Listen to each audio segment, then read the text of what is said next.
Okay.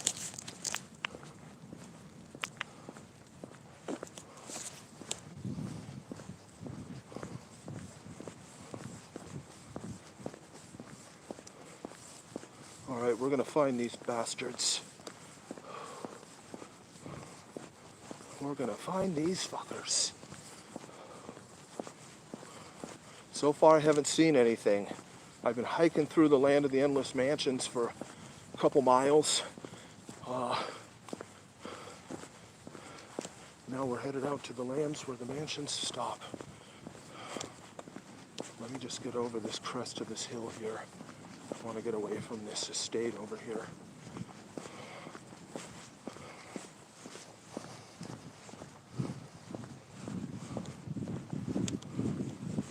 Fuck.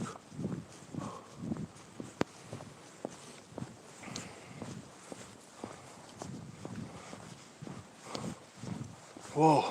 I already just saw water glistening on a leaf. I thought I saw some eye shine.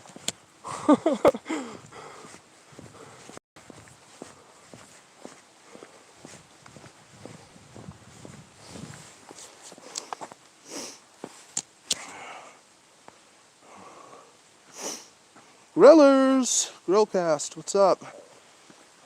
Must be Micah. Where's that Piers Brosnan fucker? He's the fucker that lured me out tonight. Saw a couple of messages pop up from him. It's like, fuck it, you know what? This fucking trial's supposed to start tomorrow. But it's just jury selection and all this shit. Like, it has fuck all to do with me, sadly. I wish I could select a jury. So it's really fucking nuts that I'm out here at all. But it's Brosnan, he fucking lured me. Sick of sitting around waiting for these fucking bureaucrats to wrap this goddamn trial up, you know? Jesus Christ. But I've been spending my time wisely, continuing to upgrade, and making my plans to go big into the Santa Cruz Mountains too. 100% I'm going to some fucking scary ass spots. Real fucking scary. We're going all the way over to the coast, south of here too, where there's much, much more wilderness, you know? I'm at one of the skinnier parts of the San Francisco Peninsula, you know? And there's a lot of wild lands here, but they're of sort of limited scope. But as we continue south in the Santa Cruz Mountains, you know, we get down towards Big Basin and all this shit, dude.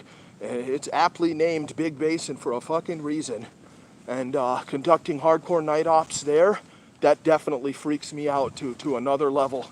Especially after that strange olfactory incident in the last Lion Quest. That strange, very, very powerful smell that was so localized and rapidly appeared and then disappeared so quickly, while being so very, very strong and so very, very classical of the typical description of a certain type of cryptid that's thought to roam in the Northern California wilds. That's the fact. It's incredibly strong. So as such, I've redoubled my studies on the matter here in the Santa Cruz Mountains. I didn't take the issue at all seriously that there could possibly be such creatures here in the Santa Cruz Mountains, you know?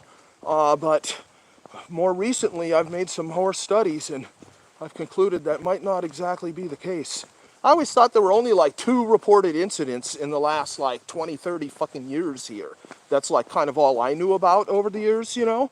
And turns out, according to Michael Rugg, there's more like 200 between the 80-mile stretch from Monterey to Half Moon Bay. And I'm in the northern section of that range there. I'm south of Half Moon Bay. That's Poison Oak, isn't it? You fucking bastard. Fucking hell! Look at that. That top part's glistening with burning oils, too. Fucking bastards. That's the thing. This time of year, we've got problems. I wanted to go down. We'll go down into this creek, but I don't want to go down in these sections because I know I lose signal. Almost every time in this area, I lose signal.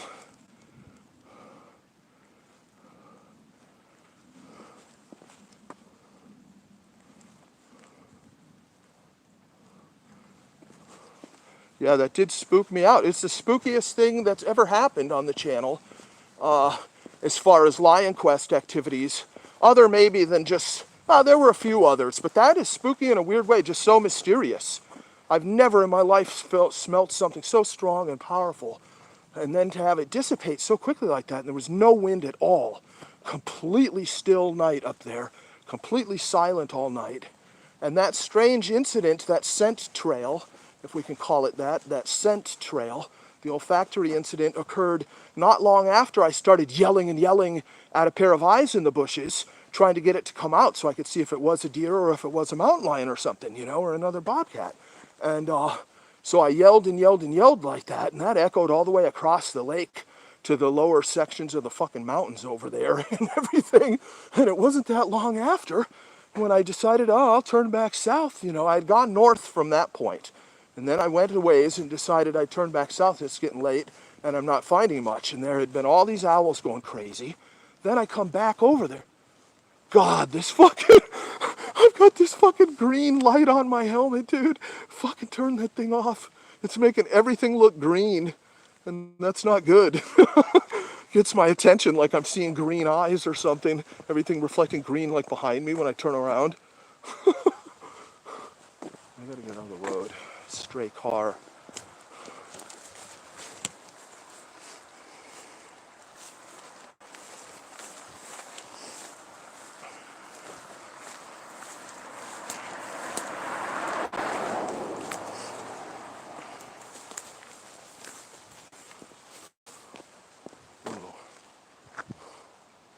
So then I turned around and went back south. So I had come through there like 10 or 15 minutes before, or so it seemed. And because I had just turned around to head back south. And then boom, that gnarly smell incident occurred. And that was just so strange, so powerful, and seemed so transitory, because very quickly then it dissipated. And I knew it hadn't been there for a long time, because I had been through there 10 or 15 minutes before, right there. Didn't notice the slightest smell of anything all fucking night. I wasn't even noticing the smell of the hills, the beautiful smell of the coyote bush and the eucalyptus and stuff. There was no wind at all. Kind of similar to tonight, but even more still and warm and just so calm. And then that smell very quickly disappeared, because right away it hit me, holy shit, we've got action, something weird is going on.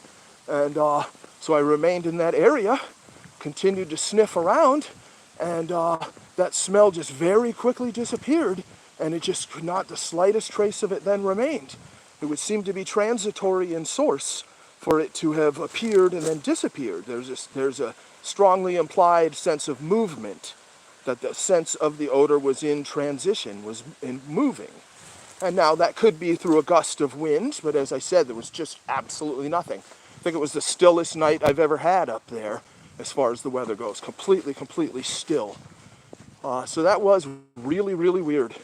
Smelled like super crazy powerful, like supernaturally powerful scent, akin to what a person might describe as experiencing in an exorcism or some kind of a demonic incident, or even like there's a long tradition through witchcraft and demonology and exobiology, aliens.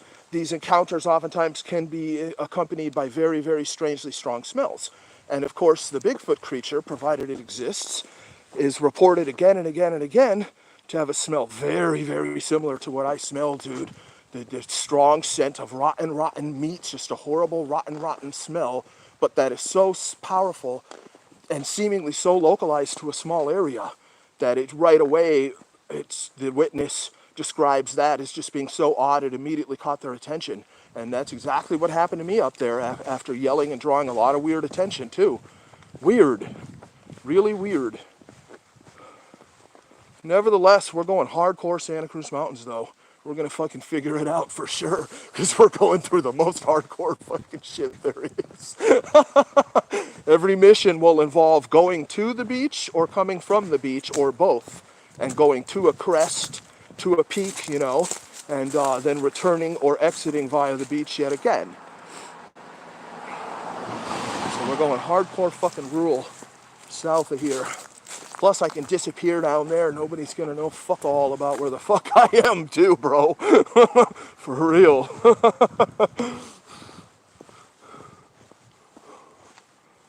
But I have to admit, it does freak me out a little bit. I'm not even thinking about Bluff Creek anymore. the Patterson-Gimlin film site. I'm not obsessed with that anymore because I've become obsessed just with the Santa Cruz Mountains again in a way I kind of wasn't expecting. I still don't believe the creatures exist here in the Santa Cruz Mountains. They should exist further south of here, though, because the bears do exist further south of here.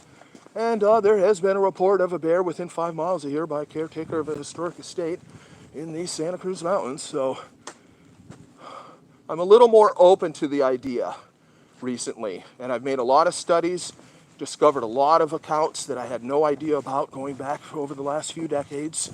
And some of these people are very, very credible, well-known local people. And you have to conclude it's possible that they did see something very unusual. Very unusual.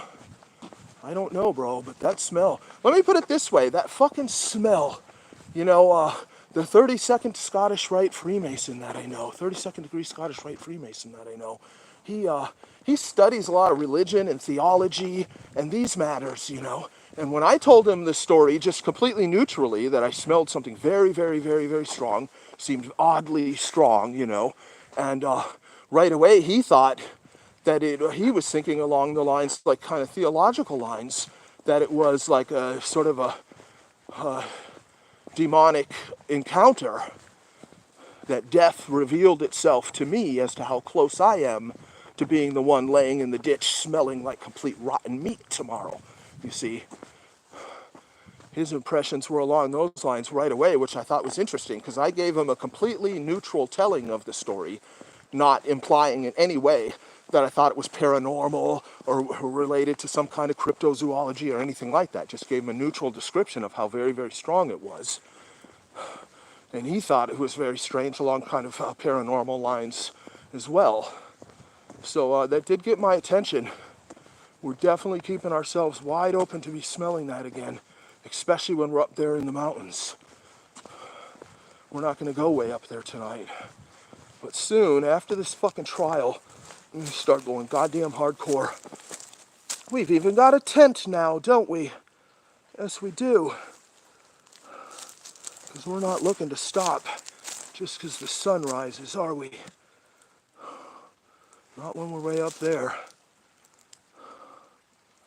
Just need a few other little pieces of equipment. Get this damn trial done. We'll start fucking going hardcore. To the point where I'll be really scared again. You know, start getting like that. No, it is freaky, dude. It's already freaky when you're not even thinking along cryptozoological lines, you know? The biggest freak show out here always remains the mountain lion. Really weird. I wish I had stayed in that area even longer. I stayed for 10 minutes, something like that, to investigate the smell and look around in the bushes with my light and whatnot. And I never saw anything, detected any movement, or heard anything implying any movement. Not the slightest little crinkle of a leaf, or the slightest falling of a twig, or just anything at all. It was so silent all fucking night. I don't know, but that was very unusual. Never in my life have I come across a smell like that. I've come across dead animals on this channel. Big-ass dead deers, freshly killed and shit, too. Not that far from here. And it didn't smell anything like this. It smelled like normal, little bit of dead deer smell. Not something so powerful it's like a damn wall of odor that is confined to one kind of 2-foot wide corridor, existing nowhere else, and then seemingly to disappear as quickly as it appeared. Really weird. Yeah, I think I should have stayed. I should have stayed in that spot longer. Fucking hell. So I might have been clocked, guys. I might have already just been recognized. And I took note of that smell and whatever the hell that was, if it was some kind of animal or creature, it took note of my smell as well. And you have to wonder if these creatures have these highly advanced fucking survivor man capabilities because they're goddamn Cro-Magnons or Neanderthals or Heidelbergensis or whatever Australopithecus bastards that they might be. You do have to wonder how far away they could smell me and would I have another incident. I'm hoping to smell that again and have another incident like that. That was weird as fuck. That was weird. We're looking for weird. It freaked me out a little bit. Right away, I was like, holy shit, something's going on. And then so quickly it was gone, and I just never saw anything. There were those owls that were hooting, but that was a little bit south of me. I hadn't doubled back and gotten quite to that point yet. But that was sort of part of a sequence of events that were auditory, where noises were made, beginning with me yelling at what turned out to be a bear. He did creep out from behind the bushes he was hiding in and reveal himself. Then I left him alone. We kept moving. Yeah, then we went north just a little bit. All the owls were going crazy in those pine trees, and I couldn't see them or anything. And owls, of course, can be a portent, can be an omen. And not always in a good way either. Always a mysterious symbol, the owl. Evocative of the Bohemian Club, for instance. And the familiar of the witch. And other spooky themes we encounter on this channel, seemingly. Okay, but I just want to see some fucking eyes. Tonight we want another cat. Even a bobcat would be awesome. We're gonna go down in this creek too. Yeah, I've walked a little ways. We should get away from where there's a really bad signal. These creeks and fucking ravines and canyons are a bad mix for your cell signal.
So every lion quest from now until I start going to these spots I'm talking about, these are all just training runs. These already all have been training runs for doing much bigger things. Just turned out so fucking crazy. After a couple of them, I forgot they were training runs. It was like, holy shit, this is the real shit. Somewhere around the time when I found the hellhound had that incident. He was on the embankment and ran across from my side to this side on another creek further down from here. And he was just up there looking at me, and then he ran away, and he looked fucking huge. Yeah, I think it was right around then when I was like, well, I guess it's not really so much training anymore.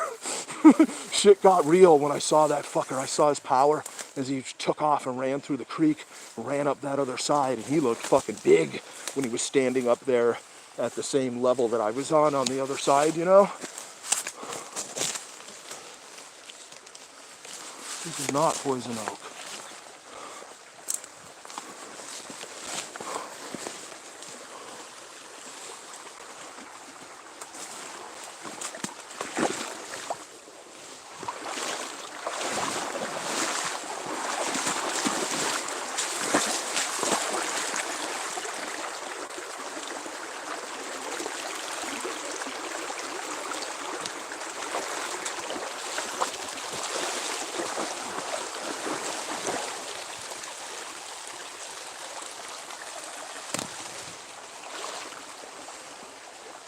Hey, wait a minute.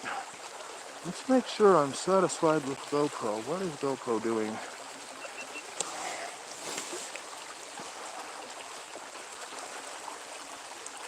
Yeah, it's set on loop.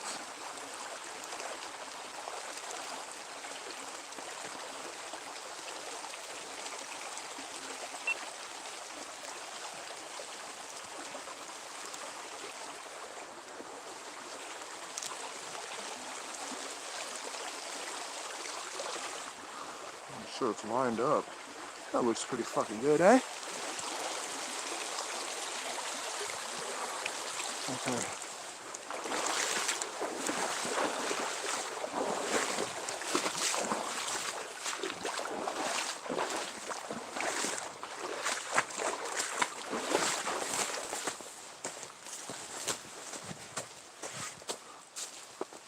I saw that fucking stump out of my peripheral.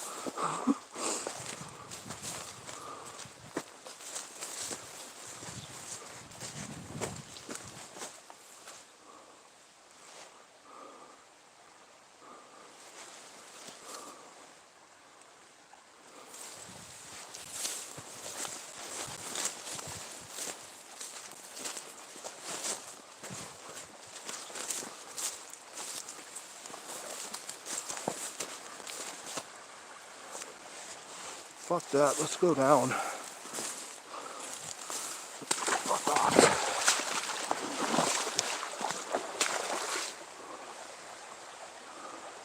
I scared these little birds. These bastards hunt by night too, seemingly. I'm not sure what type of bird they are, but we've encountered them before. They seem to hunt these insects right on the surface of the water, or right above the surface of the water. I saw another one down there.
Fucking hell, look at this. Fucking styrofoam. In the last couple of rains or something, this thing got fucking caught over here. Damn it. Probably some construction fucking idiots with their cooler. That would be my guess, is how that thing started. It's been kicking around down here for a while. Damn it, that's horrible toxins in our ocean. That's where that's headed. How close am I to the road? Maybe I should take this fucking piece of shit to the road, you cunt. Fucking retards. Oh, there's a kick-ass palm tree over there. God damn it! You fucking bastard. Let me see where we are.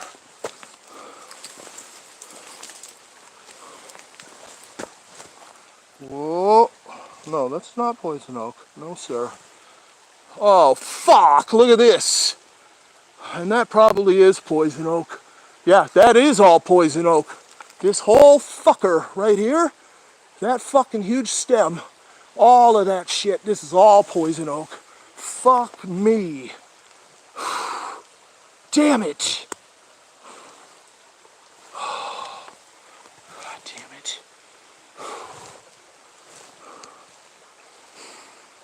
Fuck.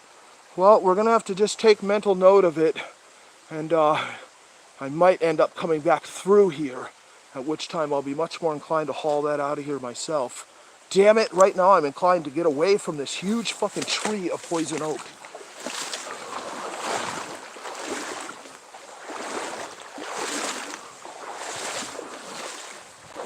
Damn it. Fucking scumbags.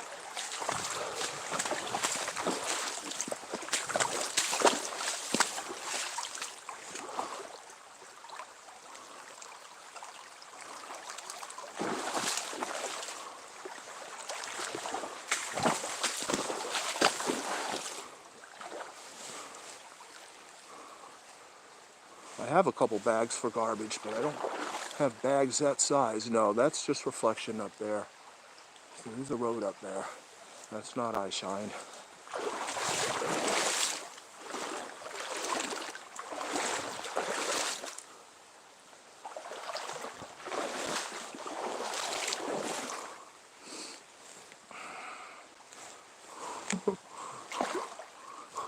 Those fucking birds.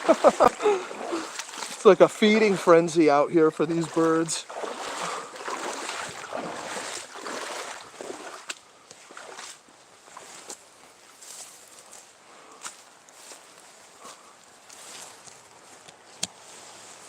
Whoa.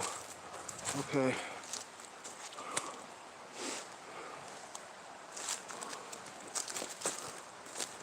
Yeah, we got to get a bunch of these missions done.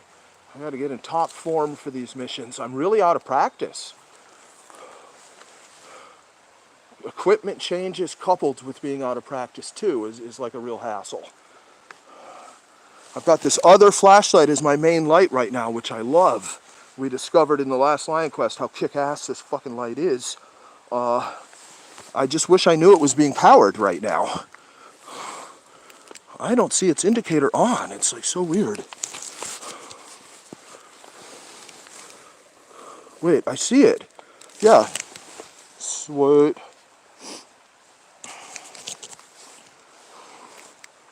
No, I was to a point with my equipment, with Defender 2 and Defender 3, before the fucking jihadi incident. I was very, very well in tune with my equipment, you know. And right now I'm kind of not a little bit. I'm more focused on being in tune with my new equipment. Because we are sporting some of the new kits tonight, aren't we? Fucking A right. No. See that reflection and it's moving? But isn't that just a soda can stuck there? You see that? That's not a fucking... not a raccoon bobbing his head up and down and again. No way. Let's go find out though. This is not poison oak. Yeah, that's just like a fucking soda can or something, dude. Whoa, deep water. Oh. Fish, I see some trout. Let's go up on this sandbar. Yeah, you see this bobbing? It totally is a fucking soda can. Fucking bobbing.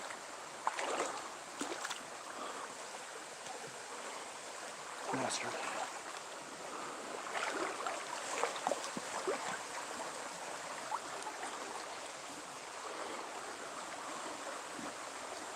Jesus.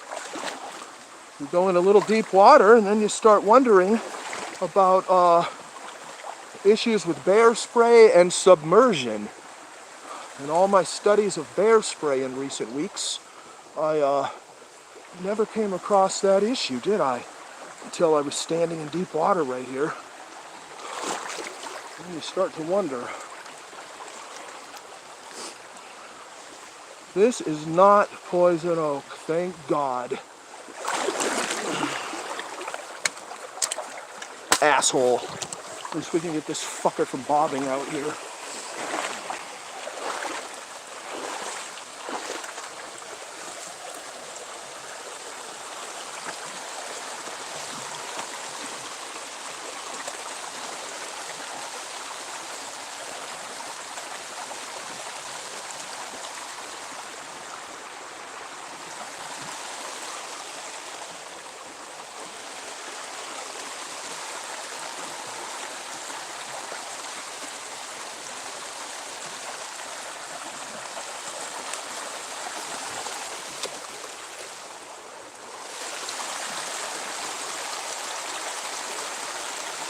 Let me check a couple settings.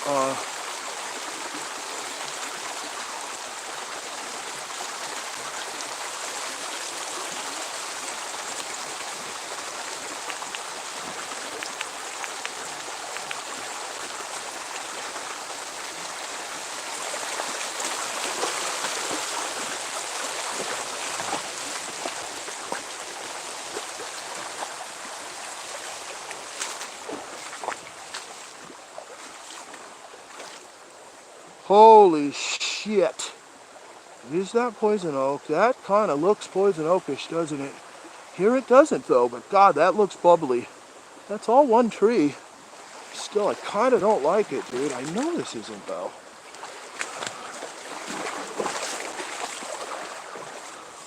Here, let's cut through here.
Fucking gnarly spiders. Fucking hell. I was about to just brush that aside with my arm, you know? Fucking bastard.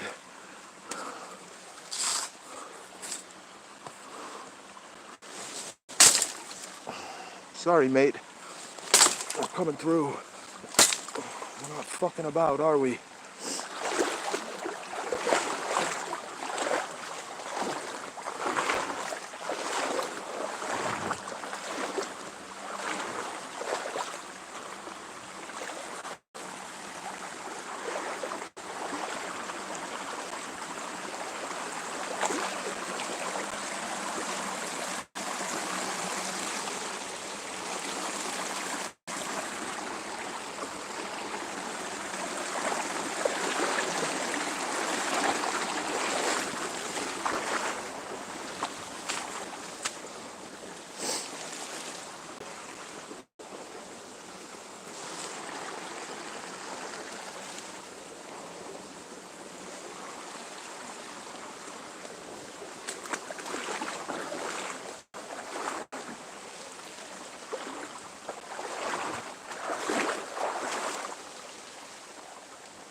Oh God.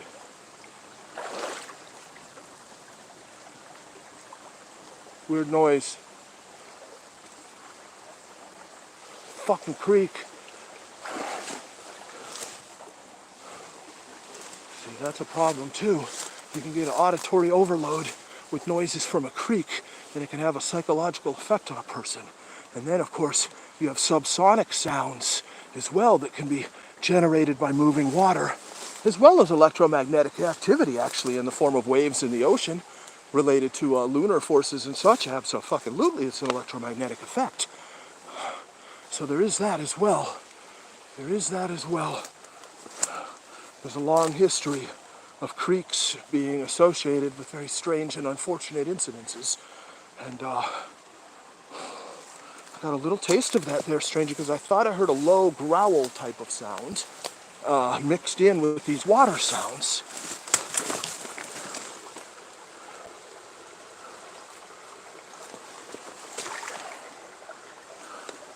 With it suddenly becoming very hard to distinguish what I really truly was hearing and what I was not.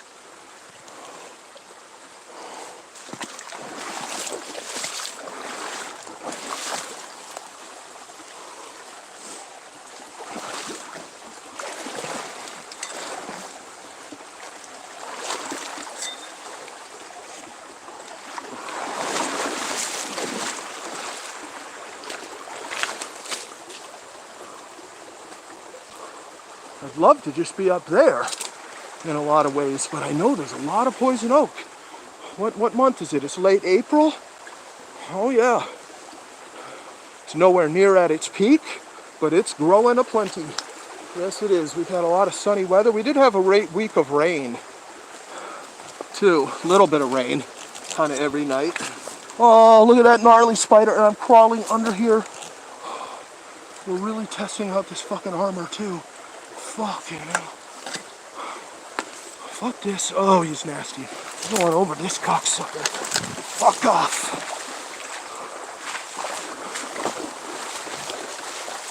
Big ass fucking spiders.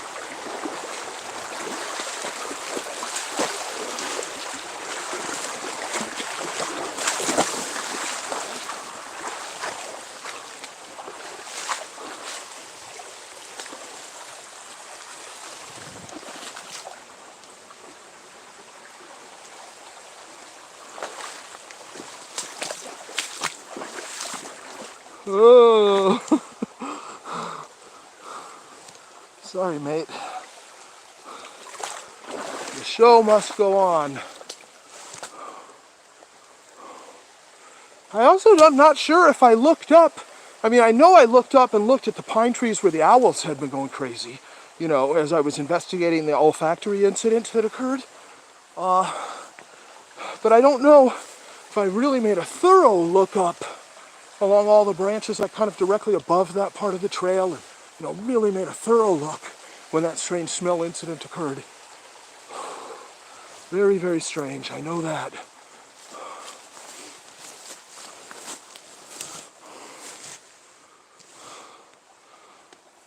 gnarly fucking thistles.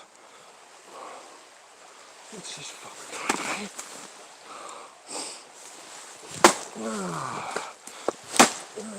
yes.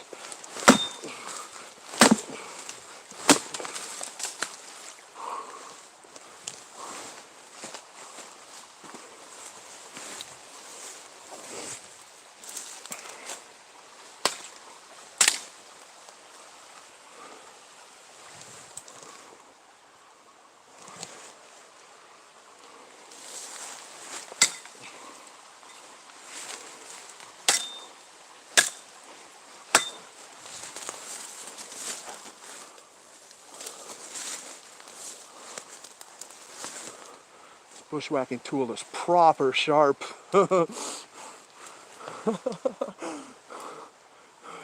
Sharpened up 4 different faces on this fucker. It became a formidable bushwhacking tool all of a sudden. I bought the fucking thing off the shelf, you know, and didn't even bother to sharpen it, like, since forever. Yeah, only around the time of a certain incident in San Francisco, during which, of course, I didn't have such a tool with me, sadly. It's not allowed. The libs think we'll be safer if only the fucking criminal scum carry fucking certain implements or tools in the street. So they pass their absurd little laws that only serve to put the shackles on most largely law-abiding persons such as myself. Scum.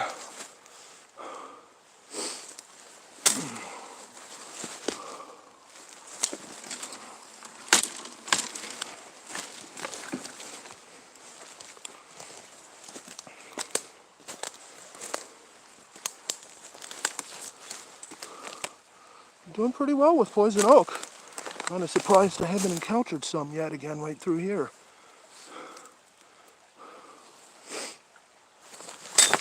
Fucker.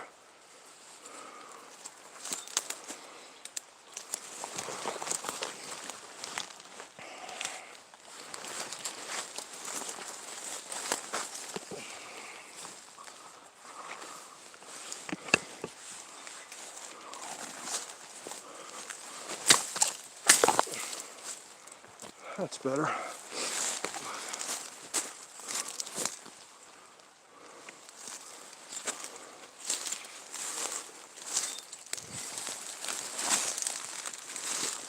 No, this is all blackberry. That is 100% not poison oak. Damn it, we just need some fucker up there looking at me.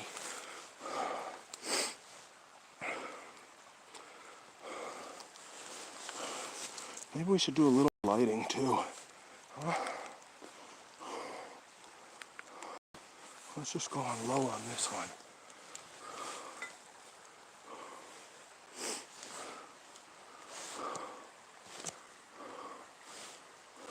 Fuck it, let's go back in the water. In a way, it's just easiest. Kind of want to tread lightly though. It's best to not disturb delicate ecosystems as much as possible. But nevertheless, let's go.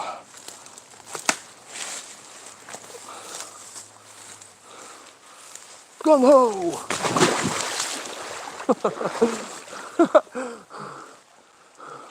Wash the blade, just in case you were touching some fucking filthy poison oak. I shouldn't call it filthy. Serves a great purpose. Stops a lot of people from getting off trail in their hikes in the hills and stuff. Keeps the normies in check big time.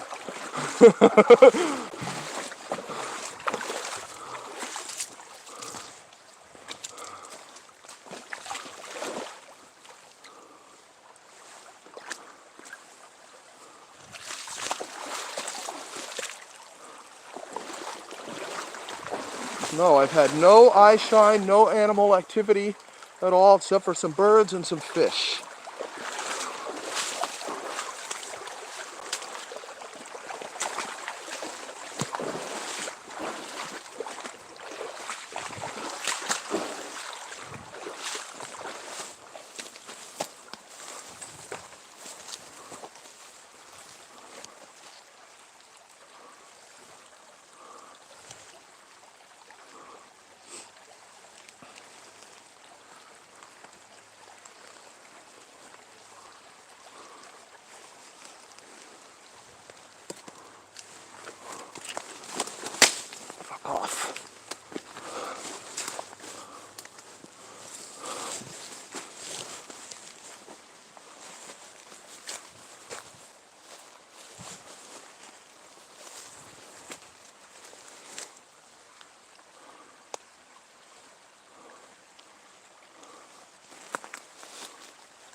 No, there's nothing looking at me.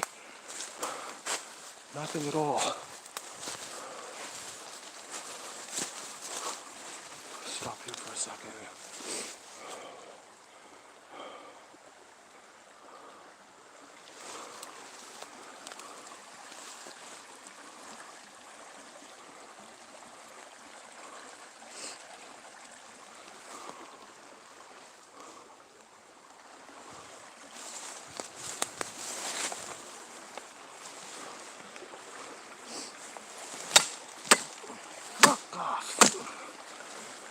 There was a gnarly spire sticking right there. I want to cross this, you know, and I don't need that there to fall on, like next time I'm through here or whatever, you know.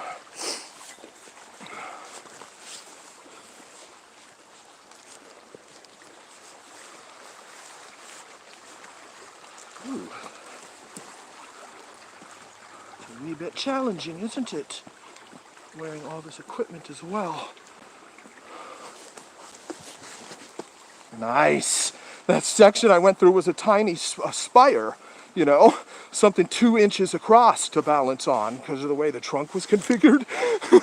Little bit freaky, especially with your new super sharpened bushwhacking tool in your fucking hand. That's when you really kind of don't want to fall, eh? We leapt from there over to here. Yeah, that section there, that was a little sketchy. It's uphill. What is this? Look at this vegetable matter here. Is this bird activity?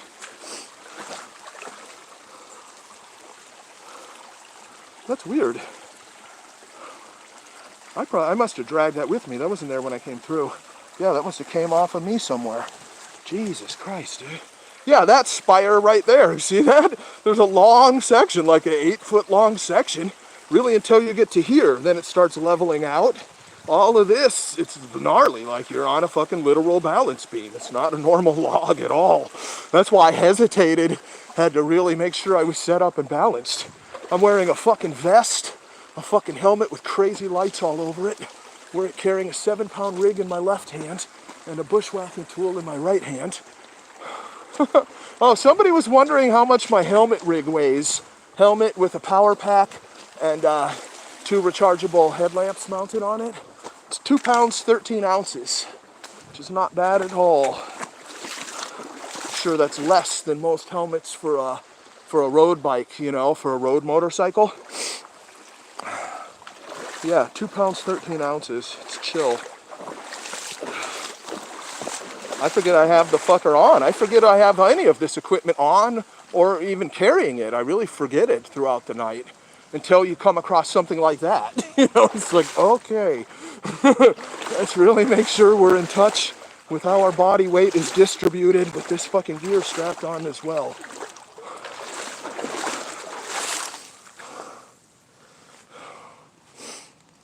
Fucking fall off a log and land on some submerged rocks. Do your fucking ankle properly. No such thing has ever happened to me in my life, and I don't intend for it to happen on any of these missions. I learned my lesson with this shit early on when I was young. I was in fucking Nevada, fucking about in a creek like this, in the daytime, of course, but I was alone. And I wasn't very far from our relative's house. They had all this nice property with this creek and everything out there. You know, it was in Nevada, it's the desert. And the only interesting thing there was the creek. So, of course, I'm fucking around down there. I slipped on a rock. And I think I was jumping from one rock to another, and they were wet or submerged or whatever. And I didn't take careful precaution as to the slipperiness of the surfaces. And fucking slipped and fell on a spire that was sticking up out of a log. Kind of similar to that. It was sticking up out of something. And fucker stabbed me in the ass cheek. Like fucking 2 solid inches deep or something, you know. Proper fucking stabbed me. I was damn lucky too. It didn't fucking stab me in the fucking anus, you know. I totally could have fucking perforated my fucking intestines, my bowels or whatever the fuck, and bled out, you know. So I learned my lesson real good. And I was aware of it too. After it happened, I was like, holy shit, bro. You totally could have been killed and just found dead in this fucking creek. Bleeding out on a fucking spire like that. Absolutely, that is such a real hazard fucking about. Especially at night. Real fucking hazard. which is why it feels pretty good to have a vest on. Yes, it does.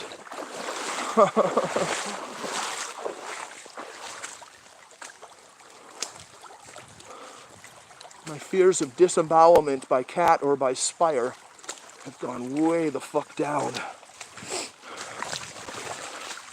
Might be able to take on a pack of coyotes the way we're equipped.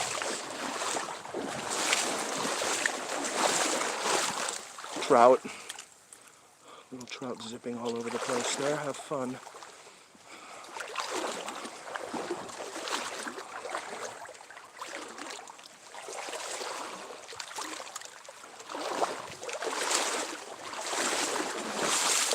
Get out of the water. I'll check the chat.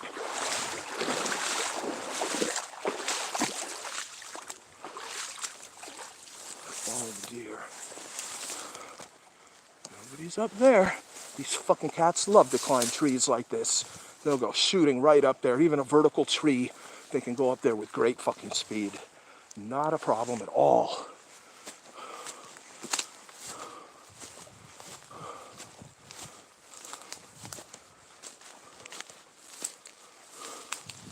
I wish I was up there by that fucking lake right now.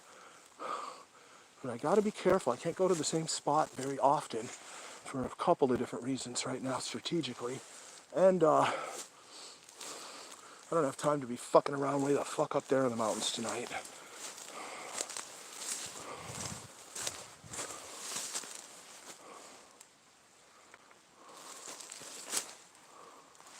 Oh, reflection over there, but it's like, I don't know what it is. Nothing that interests us. Some sort of man-made object. This is blackberry, it's not poison oak.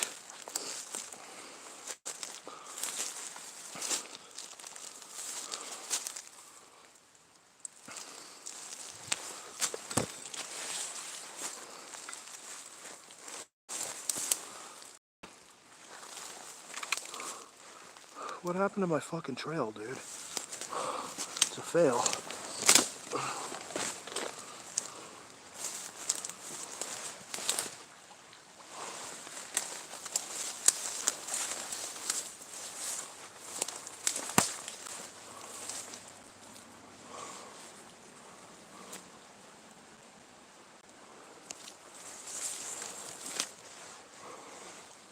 Let's chill here for a minute.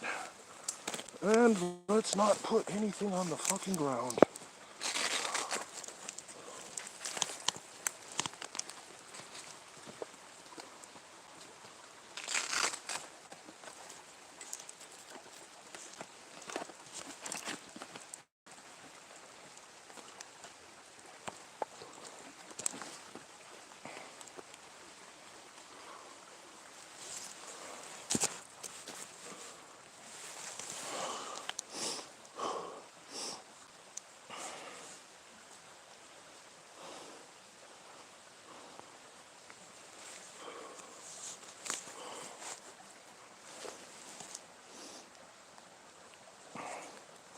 Find the vaccine makers. No shit.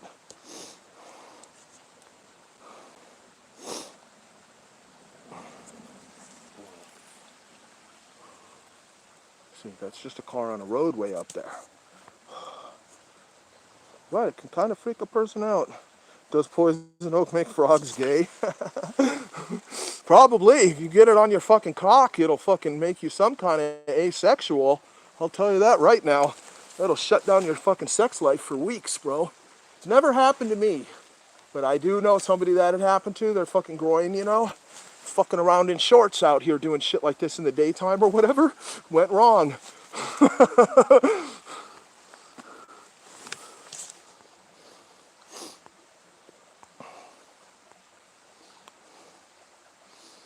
It's okay to break the white sticks in the wood. No one will scream discrimination, because the sticks are white. They're skeletal.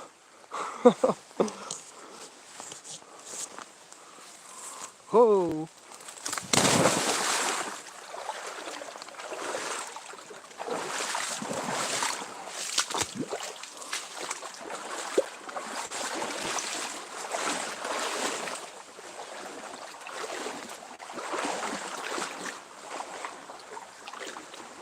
go under. Damn it. Hell, I want my tool for this. I mean, this is fucking ridiculous. God damn.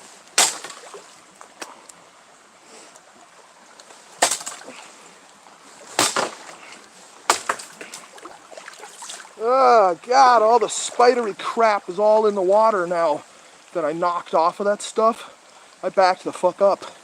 I don't want all that crap washing up on my pants and a couple pissed off spiders seeking refuge from the wet, climbing up my fucking legs, you know?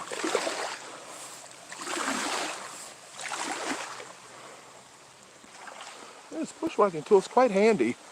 It's good as a digging tool as well compared to a lot of other tools. I think that's really what I need, though, is one of those shovels, one of those combat shovels, like a Spetsnaz, you know, Russian commando shovel, or even the U.S. Army one of these little fold-up shovels. Those are excellent implements for a lot of different uses as well. Oh, yes, they are. Not just for digging, either. And it gives a person interesting justifications as well for carrying certain implements. The category of implement that a Spetsnaz shovel falls under. You know, that's also interesting as well. Yeah, I might really settle on that as my top bushwhacking tool. It's kick-ass to have a shovel at the beach. A little shovel like that at the beach is badass. But this fucker's a pretty good shovel too at the beach. Compared to barehanded or even a stone. This is pretty fucking good, dude. Way better than nothing.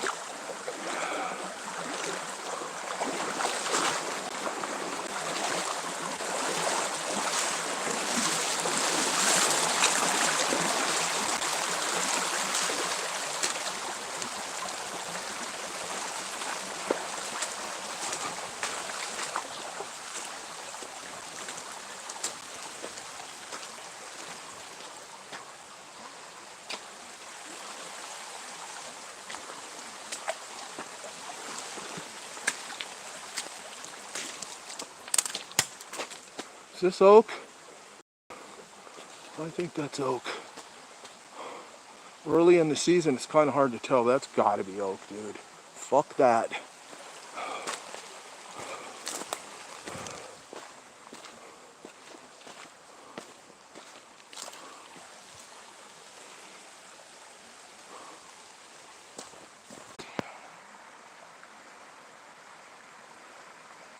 How long ago was this? That was last year, I think.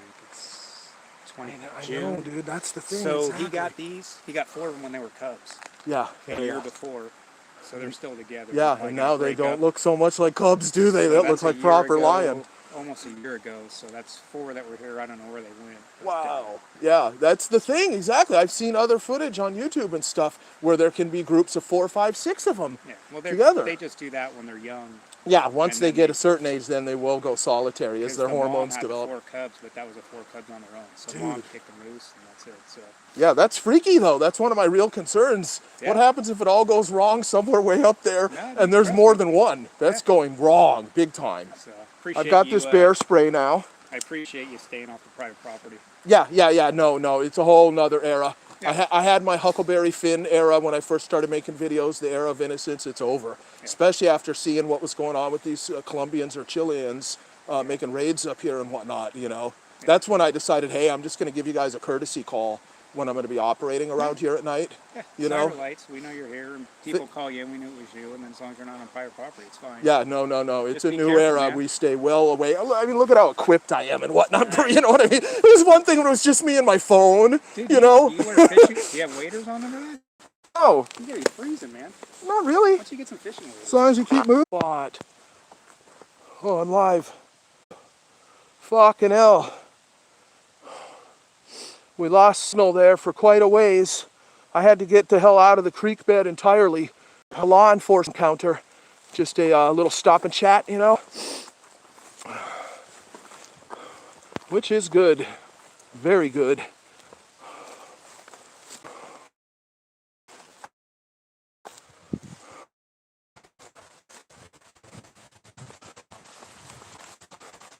Yeah, that stop and chat. It was all during the time when the signal was lost. I was down in the creek bed. Flashlight appeared. He called out to me. I knew who it was immediately. Came up out of the creek bed and had a chat. I was coming up anyway because the signal had died. I don't think it'll die again though. But we got to stay out of the creek for a little ways till we get further through these hills. So yeah, we had a little chat with a couple officers.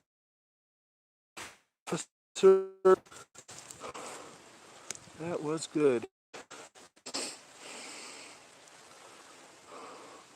And he also recounted his tale, one of the officers, of how he saw one of the mountain lions right here, right in this fucking section as well. Oh, yes, he did. He was in his patrol car. Yeah, and he was like just getting out of his car to come and look around in the bushes a little bit and figure out where I was in the creek. He said, hey, that made me feel a little bit nervous too, coming out here in the dark. Hell yeah. That's how I was, very much so, when I first started these missions. Now, very much less so, but still, you have those moments. Damn it! I'm fucking trying to tell you guys something interesting that happened. Goddamn signal dies again. We gotta get out of this area. Yeah, let's just fucking walk for a minute.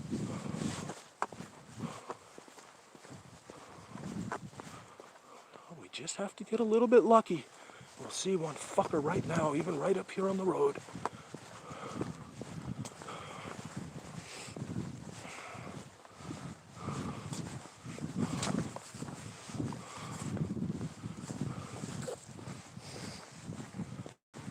All right, my signal's here.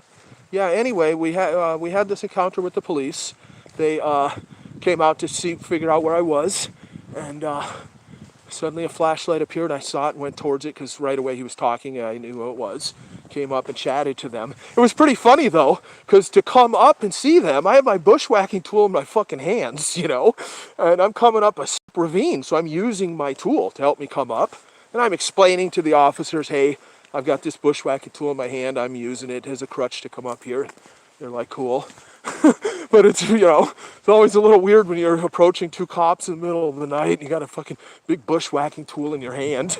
So as soon as I get up to the road and we start chatting, right away I'm trying to put it back in my sheath, you know, and get that secured properly in my fucking sheath, just so it's not in my hand. Yeah, so it was cool as fuck though. And the cops showed me some local mountain lion footage from a game cam, a trail cam right here, right along here, guys, in this area. And it had fucking 4 mountain lions all together. Seemingly, you know, a mother and some cubs, or maybe all 4 of them were cubs and the mother just wasn't captured on the camera or whatever. But nonetheless, 4 of the mountain lions together. Right in this local area, right fucking here, guys. Oh yes. That's one of my real concerns on this channel. It's one thing if you got attacked by one mountain lion in the middle of the night. Hey, you might survive it. If you've got some knives in your socks and some bear spray and a little pepper spray in your other sock and what, hey, you know, you got a real good chance of getting the fuck out of that. But what the fuck happens if it's a grouping of them and they all decide, oh, we want this fucker bad? Then you're fucking fucked, you see? That's my real concern. And that all goes on down right here, and we're heading way further into the mountains than we've ever gone before in these missions too. Coming up soon after the trial. It's a little bit freaky. It's a little bit freaky. It really is. Alright.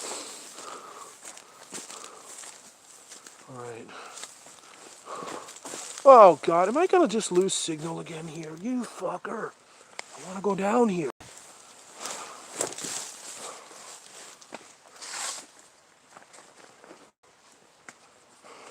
So the copper, he was kind enough to show me that footage of that on his phone, because it's from a local philanthropic organization that runs these game cams around here and is monitoring these mountain lions. It's not a fucking joke at all, guys.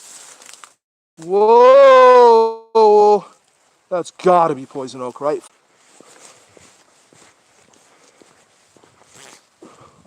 Come on.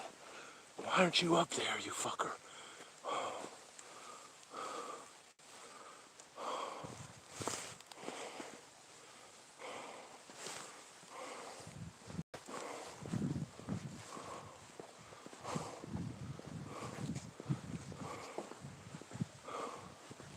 We'll try again to tell the story of the cop encounter. Let me get the hell out of these. I mean, look at this. This is beyond vertical. You see how overhead that is? It looks like a huge fucking 10-foot face wave about to come crashing down this section here. Over here, it looks like a fucking 15-foot face. And it's all past vertical, way past vertical. We went down under this bridge, but I lost signal right away. And I've got a problem. My GoPro is not being continuously powered. I've had a weird intermittent problem that I only noticed when I was getting ready to leave tonight. Damn it, I gotta stop and fuck with it. Oh, you fucker. Let's look around though. It's a crazy incident. Very well could occur right when I'm distracted. I always want to do as much fiddling with my equipment as I can without looking. And I've got more equipment on than ever. It becomes tricky, you know. We got to be in sync with our equipment before we go much further with these missions. Dude, I got to be careful putting this bushwhacking tool in its sheath, too. There's a new rule with this tool, which is you only want to touch it on the fucking handle. You don't want to think, oh, this is the back of the blade or this is down by the handle. I can just grab it here and help me manipulate it. No, you don't do that, bro. I turned it all into fucking blades. Every damn surface is bladed on this thing. And they're fucking sharp, too.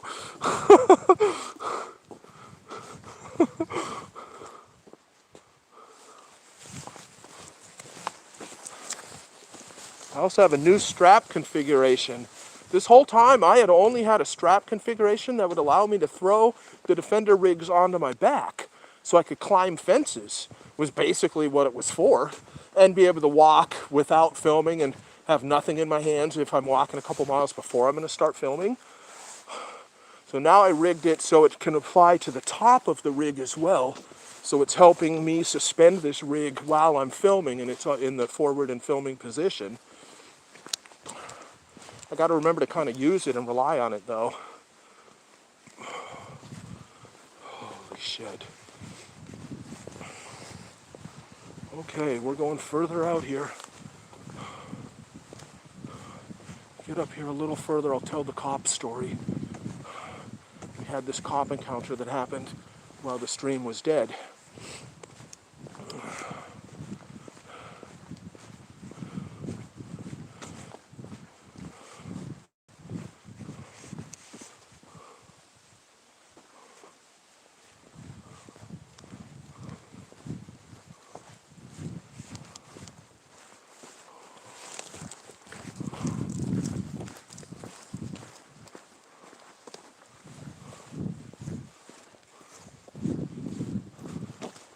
Spray.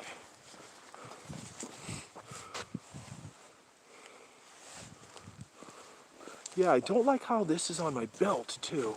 I need this implement over here more, on the other side of this implement. Absolutely.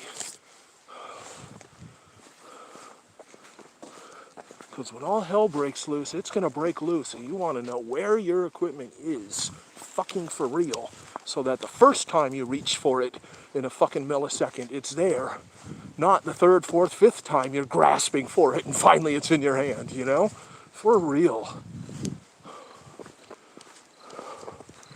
The cop was telling me that just getting out of his car to look around in the bushes and figure out where I was in the creek just now made him, you know, a little bit nervous and a little bit on edge. Like, you look over your shoulder for sure. Because, like I said, that cop has seen one right out here before himself when he was just driving through in his cruiser. He thought to himself, oh my God, that's a big dog. What's that big dog doing running down the middle of the road? Then he got closer and it's like, holy fucking shit, it's a big fucking lion, it's not a dog. That was right along here.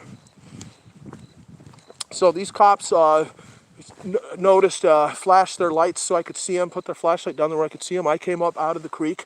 My signal was dying anyway. I'm trying to recount this story because it got interrupted. And I came out of the creek just now, came up to chat with them. It was funny because I'm coming up with a bushwhacking tool in my hand, but of course I'm explaining that to them. I needed it as a crutch to get up out of the ravine.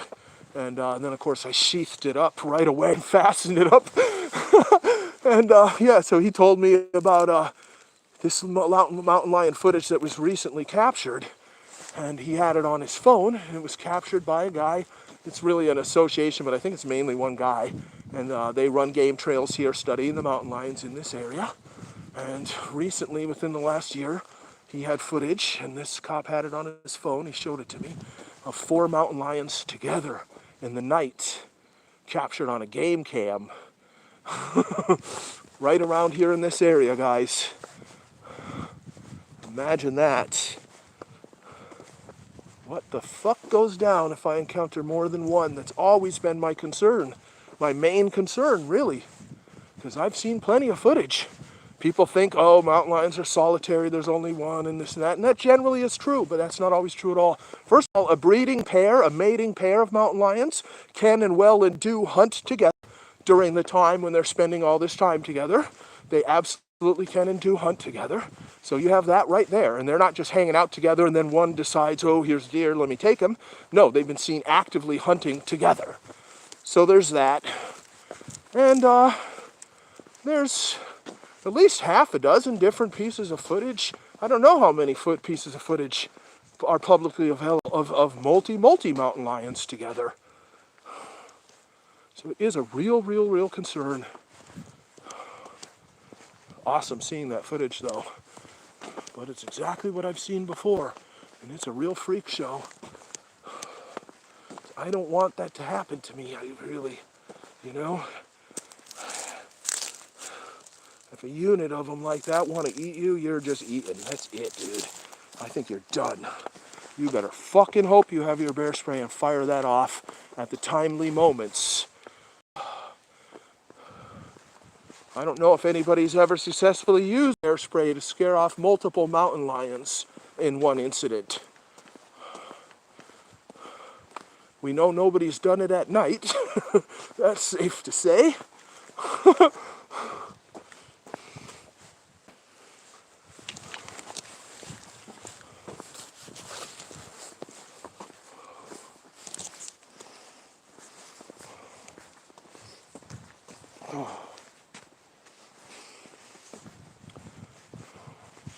Yep, that's the main concern. I have concern about black bear when we get way up in the mountains. That is pretty damn unlikely, but it absolutely is possible. And people have been killed by bears many times in these, but long ago. We used to have grizzly bears in the Santa Cruz Mountains time. Huge fuckers too. And but the last grizzly bear anywhere within like 100 and some miles of here that's been known to have been seen was killed in like 1920, 100 years ago. But nevertheless, there's still black bears. There's tons of black bears in the mountains south of here. And apparently a few do occasionally come this far north as well. But my main concern has always been, what are you going to do, bro, if you bump into multiple mountain lions in the middle of the fucking night? And they're not just curious. They want you. They want a piece of you. I think you're a goner. You're pretty much a goner. It's one thing, one mountain lion jumps on you, and you have some implements, you're at the ready, and you have some real defense you can put up to injure this animal and convince him to get the fuck off of you. That's one thing. But if you've got multiple top apex predators and they want your ass, I mean, you're kind of just done, dude. Also very concerned about a pack of coyotes. If somehow you got in a freak incident where a pack of coyotes was like, we want to eat this thing. We want to eat this fucker. You have a huge problem. Because that has happened before as well. If you look at footage of coyote packs attacking deer, it's like, holy fucking shit. A huge problem. I've encountered lone coyotes. We chased one in the middle of the night. He ran away, and then he really ran away when he realized I was continuing to run after him. And I've seen other coyotes a few times in my life around here. You see one, and he just sits there and looks at you, and you just go on your way, and he doesn't care. Or he takes off and hides, and that's about it. But I've seen coyotes in pack mode where they're hunting, and if they decide to go like that on a person, then holy shit, dude. That's why we really want another can of bear spray before we go way up in the mountains, you know? Because you're hours and hours from any help up there.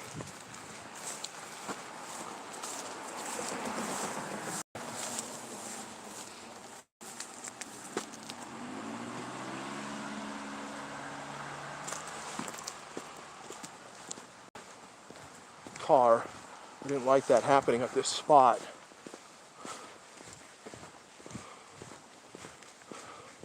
So that's how the enemy will arrive. Will be by car, drive by. That's their best shot.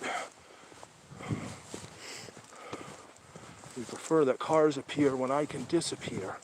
And I have that big ass wall, literal wall at my back there. It's not cool.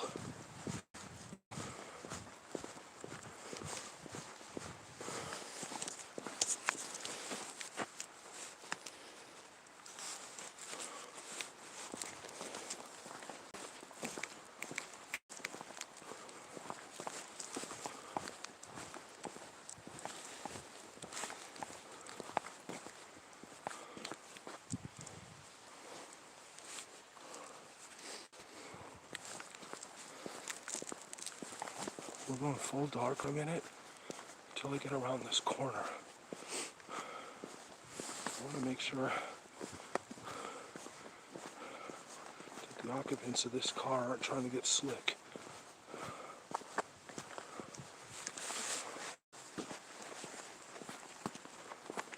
It's worth to me to walk along in complete darkness to figure that out right now. And I'm equipped.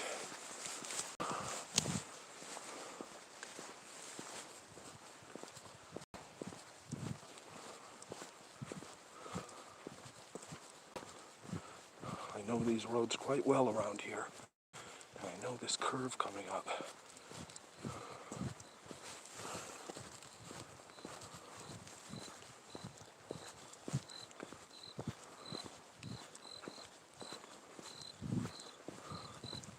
If I was going to set up an ambush, this is exactly what I would do over here.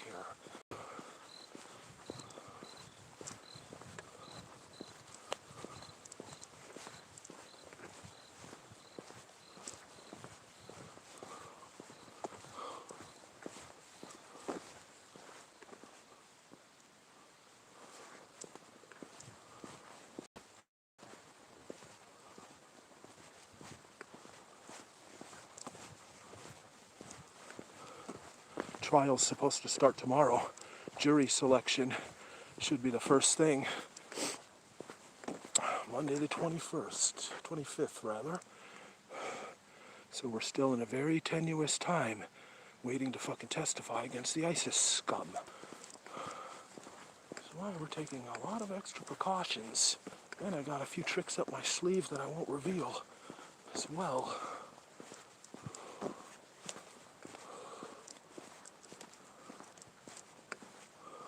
See, I know this road very, very well. We used to pass cars. If we were behind somebody that was really slow, we'd go off in the dirt right here. We could come around this corner and pass a fucking car.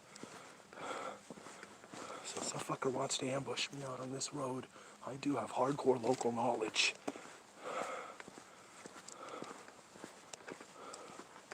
I'm gonna go dark a little further.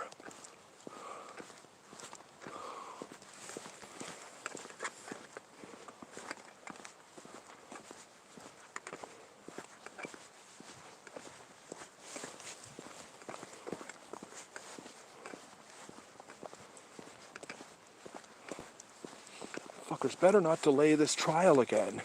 It's kind of embarrassing to publicly announce, hey, the trial's going to start on the 8th, you know. There's a lot of bureaucratic shit that goes on in the first part of the trial. This will drag on for some time. Could drag on a couple of weeks. But they fucking got delayed. They didn't have a courtroom that was really available, so the trial got delayed until the 25th. It's a real shame. I could have already testified that shit would be over.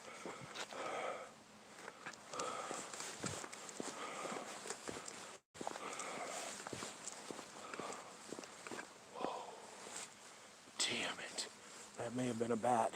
Something flew by, and it wasn't just a tiny bird, one of these little insect hunters we see down in the creek. Something a bit larger. Maybe it's just an owl. It's pretty fucking big.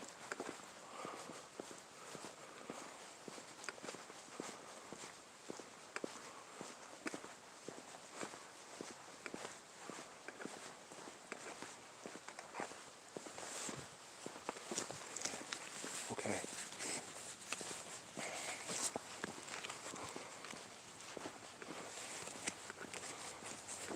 Okay, now we get a great signal. Awesome cell signal here. I mean, I kind of want to go up there. Let's check this out too, though. All right, let's go over here.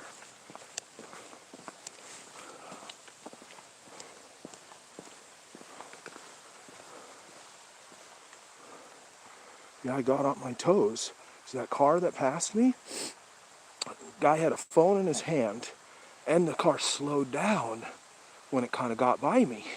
I really didn't like it because I had this big ass wall to my back. I want to be able to just disappear, you know? That's why we've been walking in the dark for the past 5-10 minutes here.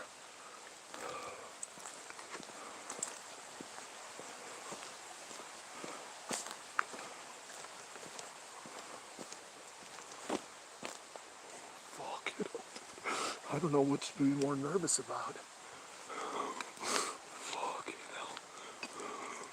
I have good night vision though. I'm impressed with my night vision right now, even though I've been using a flashlight all night. I can see pretty fucking well out here, dude. Cat came rushing out of the darkness right here. I would see him. I would see him. I'd see him like kind of too late. I'd see the fucker. I'm a night owl.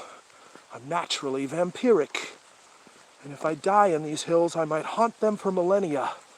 Then I can really go full vigilante and vanquish all my enemies and the enemies of all decent people. Once and fucking for all. Part of why I wouldn't mind dying doing one of these missions. If I'm not granted the keys to the pearly gates, I'll just remain in these mountains and haunt them forever. In vampiric form. And we won't have any more Muslims murdering people in these hills, will we? We'll put an end to the reign of the serial killer in the Santa Cruz Mountains for once and for all. That's what we'll do. That's plan B.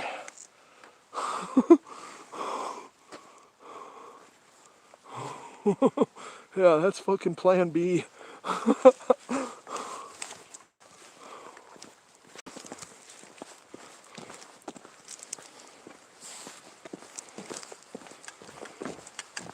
Alright, let me film the road for a second here, though.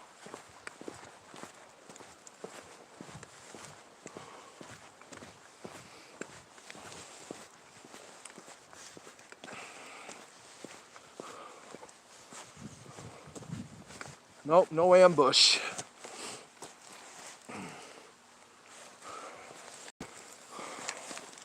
I'm good in the dark. To tell you the truth, I prefer going through the woods in the dark with no flashlights. That's what I used to do. Some of my younger years, I would practice.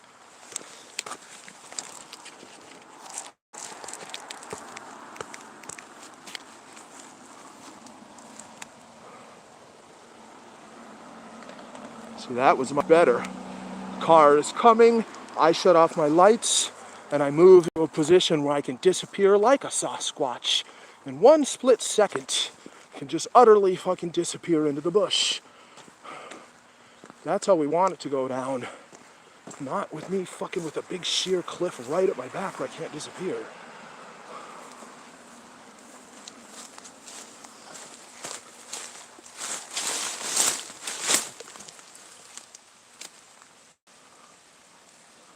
Another car.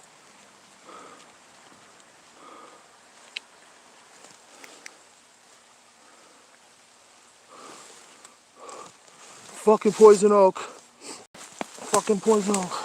Am I touching poison oak? I'm touching poison oak.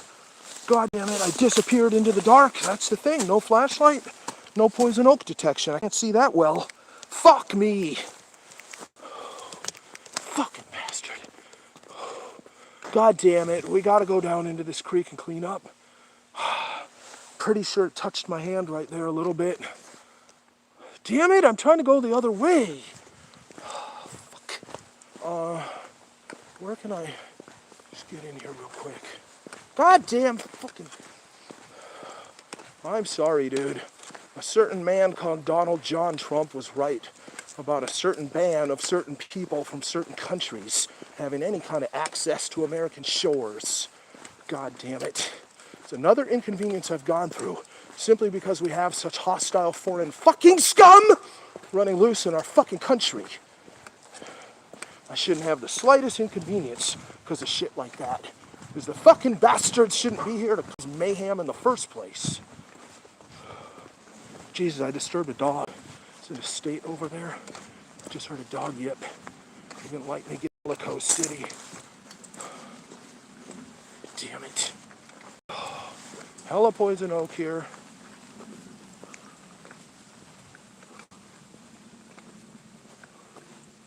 No, that's just infrastructure. I know what that is. Damn it. I gotta go to a creek. We gotta go back. I mean, we fucking goddamn it.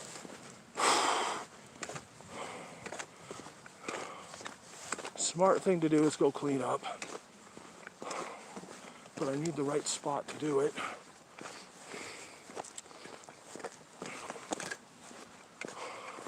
And this kind of isn't it.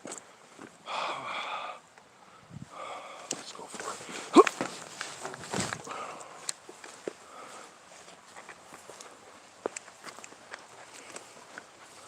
This is normal oak. That's all fine and dandy. Let's just go down here. I'm getting tired of this bullshit. Let's jump. Nice.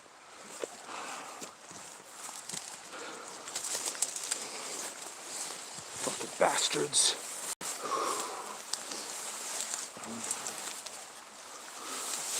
If I die out here, I want it to be at the hands of the natural elements, you see.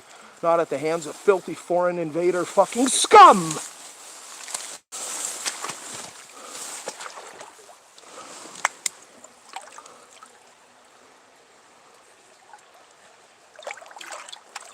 Washing this canister.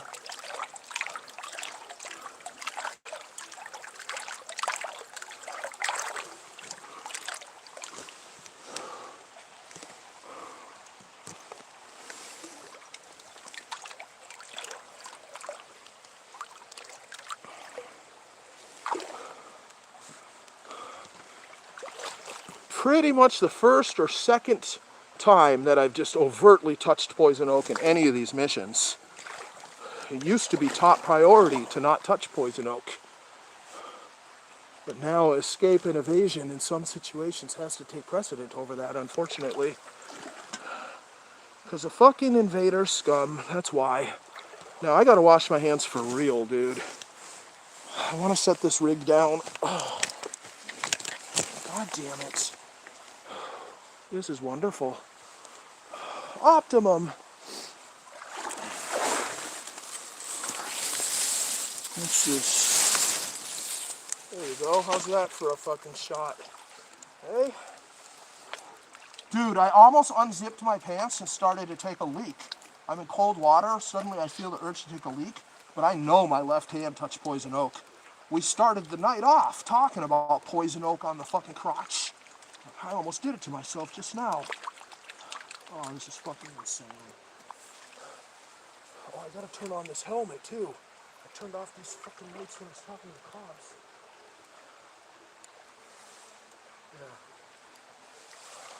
Yeah. I'm rocking one of the covert lights. Luckily, the poison oak is very young, very green right now, but I'll probably feel a little bit of itching. I'll probably feel something tomorrow. I think I'm gonna be all right though. That was a good lesson, but what can you do? What can you fucking do? One of the things I'm looking forward to going way the fuck out in the middle of nowhere Santa Cruz Mountains, is I don't have to worry about any of my adversaries stream sniping me. I really, really won't have to worry about that in the spots I'm going, bro.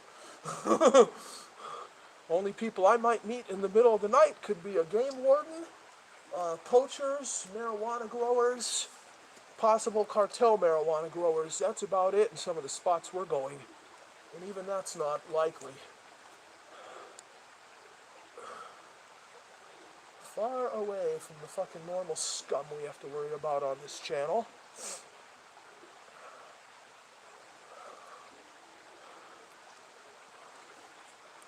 Well, it's a problem. You just have to take certain risks. You just have to take a whole pile of risks. These next missions I'm planning is just, it's just accepting the fact that a lot of this shit is totally out of your control. Totally out of your fucking control, and that's it.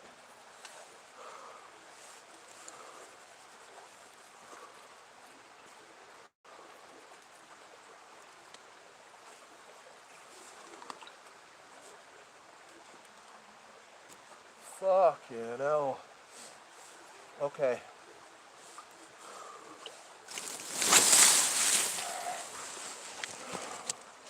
Fuck me.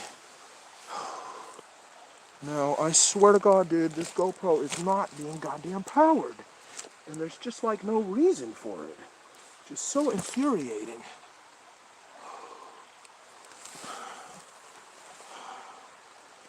I really wish I had discovered this last night instead of right before I was fucking getting ready to leave tonight. Damn it.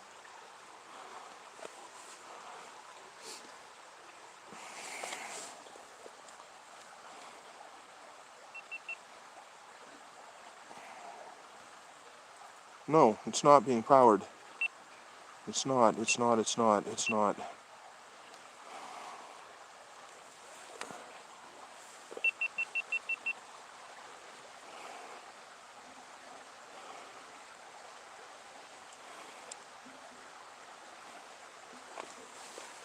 Weirdest fucking thing. I know this unit is supplying power to one device, but it's just not supplying to this device.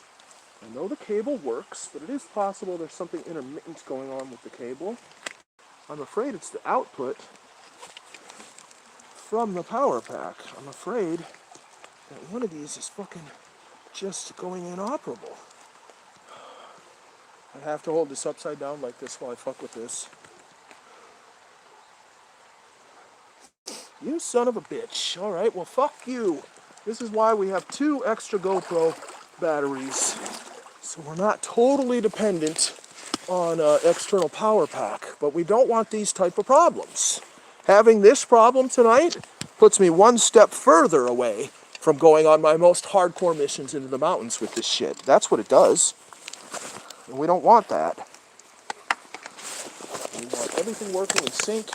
And there's no reason not to go up into the mountains other than self-preservation and fucking fear. Because that's not enough to stop us. And I don't want weird hassles and all this shit going on when any kind of crazy thing could happen externally. We need to be ready to capture whatever's going on, survive it, and get to where we're going in the middle of the goddamn night. This isn't it.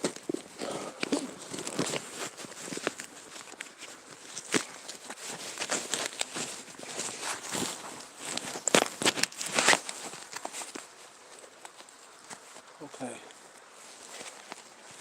We gained some experience dealing with holster issues with bear spray just now. So that's good though. Just got to get all these little motions and difficulties all worked out. It's frustrating having difficulties with a Defender when these devices have worked so consistently for me until I've made this big change of configuration. God gimbal, the stabilizer issue.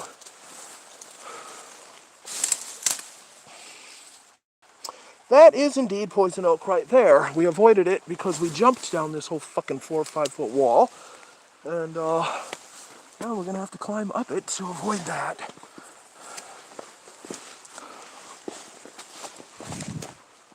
Okay.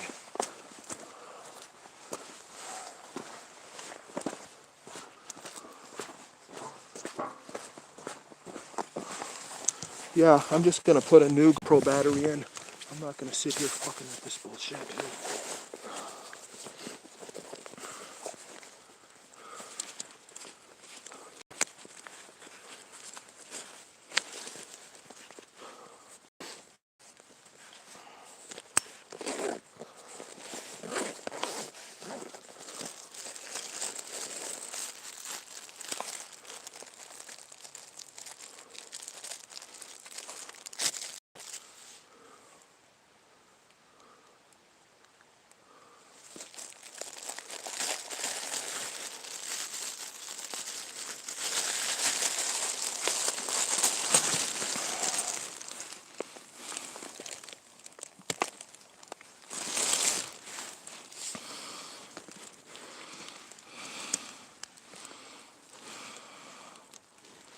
Well, let's do a lens cleanse while we're at it. It's hard to keep my lens cloths dry. Seriously. I need to devise a system where I keep a lens cloth in my fucking hat somehow. So I always have one that's dry and ready, that's not, I don't have to dig in my pack for.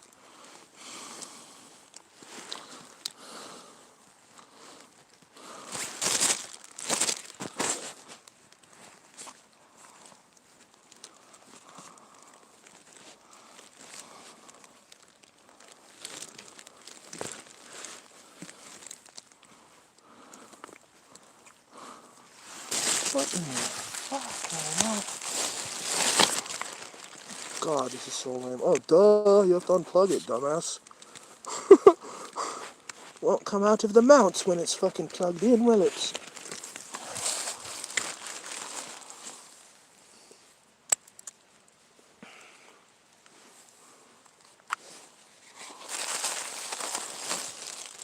No, we don't want these problems happening. If this problem happens when something crazy's going on, and I'm going to be in spots where I won't have a live stream, we'll be dead. Could be dead for fucking hours in the middle of the night.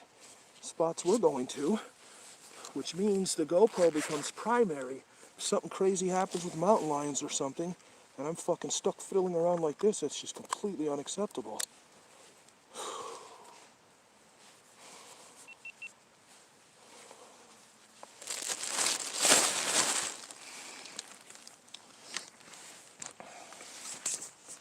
No, there just becomes a series of issues that's outside of a person's control.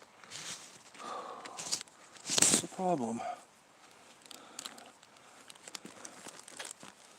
That works very nicely though, I like that.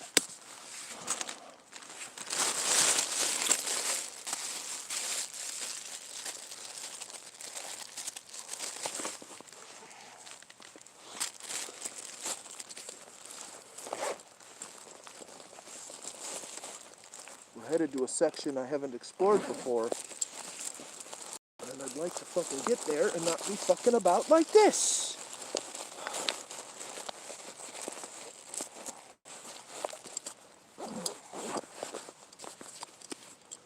Alright, then we have to secure these zippers with this fucking carabiner over that lanyard and then under this as well. Making all of that triply secure against opening and bits and pieces loss. Alright, Jesus Christ almighty. Unacceptable. Okay, GoPro's going continuously in loop. Jesus Christ. Damn it. For like fucking a dozen missions, this fucking gear just worked perfectly. None of these problems until I made big changes. But really nothing has changed here. I'm using this one big brick to power the phone and the GoPro. Then I have other bricks powering other flashlights. But that part of the setup, the heart of the setup, didn't change. Have to think this output jack got damaged. Now it's gone intermittent on me.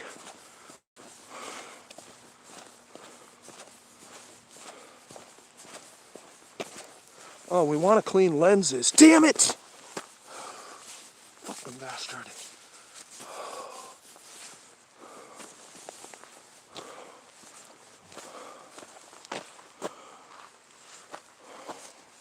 Very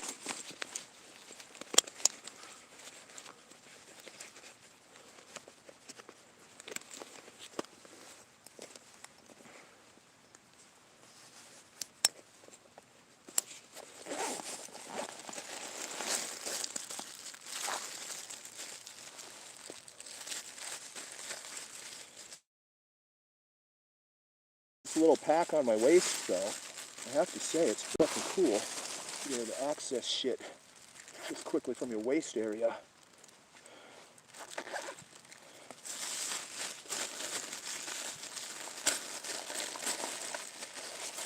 I'm out of practice too. I usually do keep an extra length cloth in the tallest pocket, like a chest pocket of my jacket, least likely to get wet.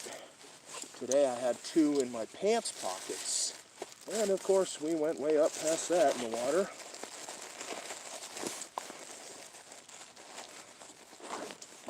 fucking together, dude.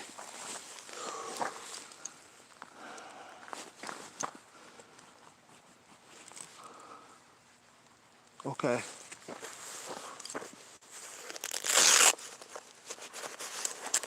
Oh, this pocket's handy. Yeah. Use that pocket in the vest.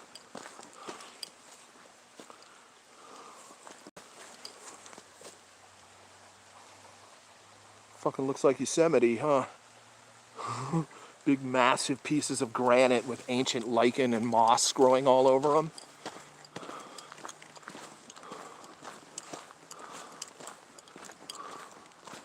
That's where I'd like to go. I want to go towards the Sierra Sounds, the site of Ron Moorhead's Sierra Sounds.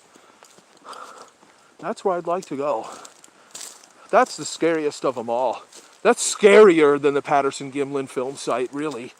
Just as many bears, but what Ron Moorhead and his fellow campers captured beginning in 1971 up way up there in the Sierra Nevadas just north of Yosemite, what they captured on those audio tapes, the preponderance of the evidence indicates strongly that it is multiple cryptozoological creatures that are employing language and ape-like grunts, and that there are several of such individuals making multiple encounters to those camping hunters.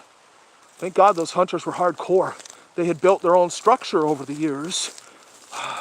This is 8 miles off of any fucking path and everything too, where nobody fucking goes. And they built their own structure out of logs piled up against a tree, and then it was all wrapped around and secured with a strong metal cable. So it had a pretty good shelter, not good enough to stop such creatures from tearing it apart and dragging you right the hell out of there. But they did have this shelter. But they had multiple encounters and captured audio tape of these encounters. And these encounters have been examined by linguists and cryptologists from the Navy and stuff, who insist that this is some kind of primitive language that's being employed. And that spectrum analysis has been applied by engineering specialists as well, and it's been determined that in no way were those tapes electronically manipulated. Red reflection up there. It's got to just be some kind of infrastructure. Caught my eye though. I kind of see two, and they're sort of 6 foot height or something.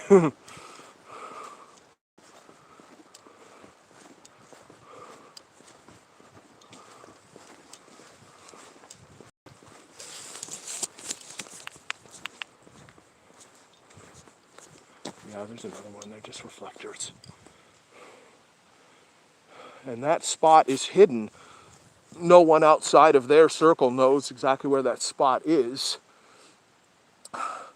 But I know vaguely where it is. And going anywhere into those hills and just trying to make your goal of getting 8 miles from the road in that direction, approximately where they are, perhaps within some dozens of miles of where they were. I have it narrowed down to within some length like that, 20 miles on this side and 20 miles on the other perhaps, to conduct a mission just anywhere along up there by Yosemite and shit. Holy fucking shit. Shit ton of bears, shit ton of mountain lions, and you do have seemingly a real possibility of encountering something far more mysterious than that in the middle of the night as well. And those guys were fucking horrified when it first went down.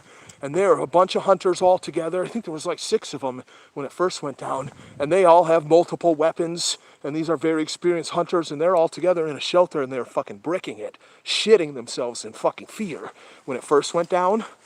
Later, it happened multiple times to them because it was a spot they would come back to and hunt year after year. And they had a few encounters of the same sort. They sort of lost some of their fear, but nobody was going out there in the night. And I really think one of them should have. But of course, this was back in the early 1970s and shit when it started. And back then, your flashlights fucking sucked, first of all. They had nothing like even just this light here, which is not an expensive light. It is a good fucking flashlight. But the flashlights they had back then, it was just a fucking joke, even compared to this inexpensive light of today. And still, somebody should have gone out there. You got to go out there. But they didn't even have video footage video cameras when they were first there. It's the fucking 1970s.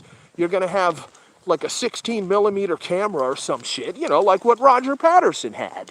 you know, a film camera. Big and bulky and difficult. So yeah, nobody went out there to fucking figure it out. But I would love to do a mission up there too. I mean, I would love to do it and I would hate to do it because I would be fucking very, very concerned that I just would not be coming back out again. You're just never seen again from a variety of reasons that could occur. Some seemingly very, very mysterious. I recommend checking out David Paulides' work, Missing 411, a series of books and documentary and various interviews and stuff that he's done. Highly recommend you check that out. Many odd ways a person could just whoop, disappear in the night in the California wilderness and just never be seen again, and no one knows exactly why.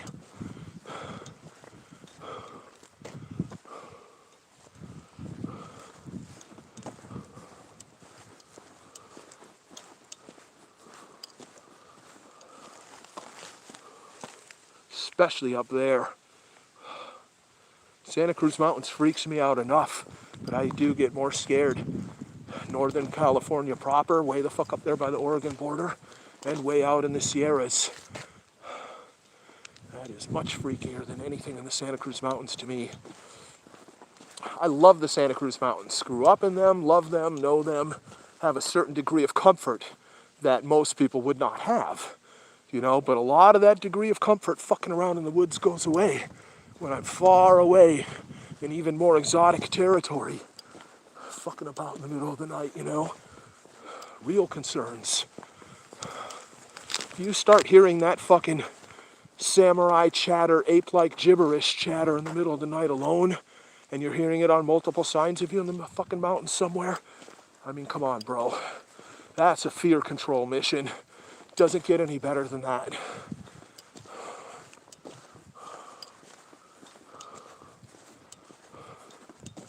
And that's not that far from here. Person can drive from here to Yosemite in a few hours, whatever it is. It's like 2.5 hours or a few hours. It's not all that far away. We keep going with this shit, eventually we'll probably end up there. Not in Yosemite itself, but just north of there. That's where it went down for these hunters.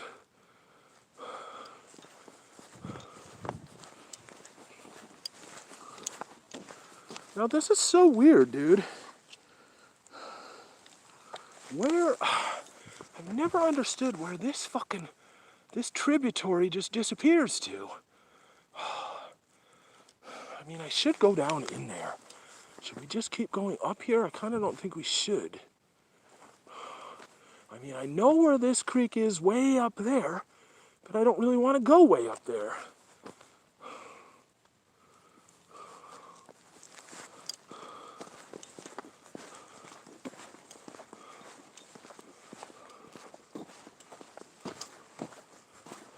What the fuck? Oh, San Francisco Water Department, whatever. That's all poison oak. You don't need a no trespassing sign when your fucking hillside's covered in oak.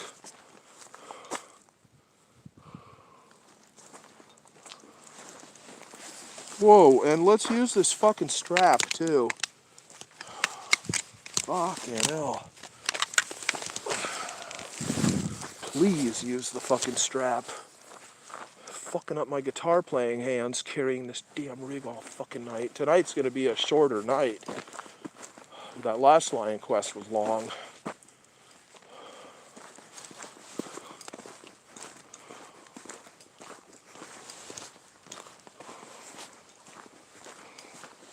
Yeah, we gotta check out this creek in this lower section here. I need to answer these questions I have.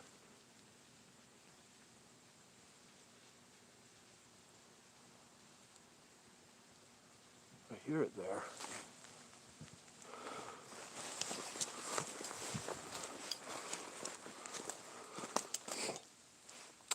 Whoa, that's oak there.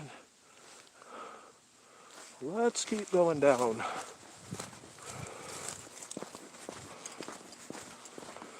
I really wish I had just been spending a bunch of time in the fucking poison oak in recent years and had developed a real tolerance to it. But the last time I got serious poison oak, it was demonstrated to me I don't have a serious tolerance to it. I feel like when I was a kid, I did develop a real tolerance to it, and I would barely get it, even when I had touched it. I don't have that luxury these days. As far as I know. I don't want to fucking find out the hard...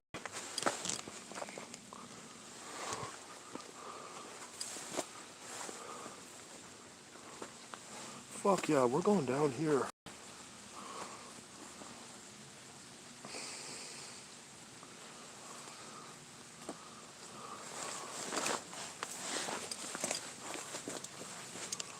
What is that?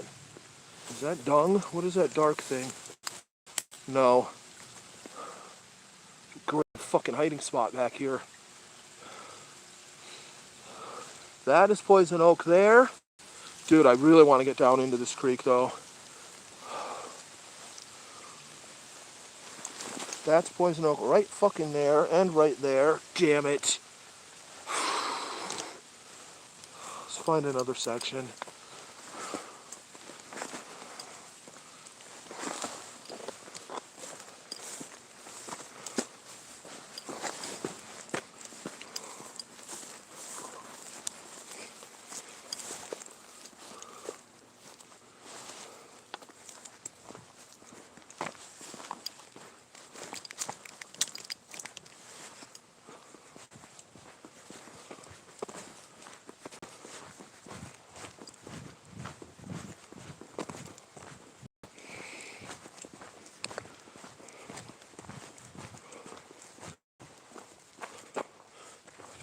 Poison oak.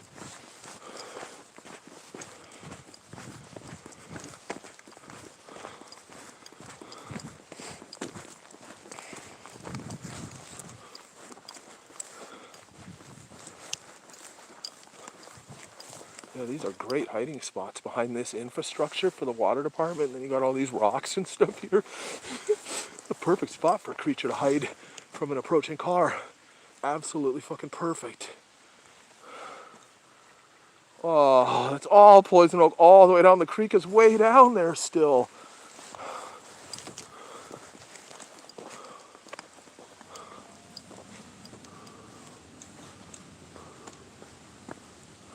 Well, let's just keep going down. At some point we should be able to get in this fucking creek. Maybe then we can go back up.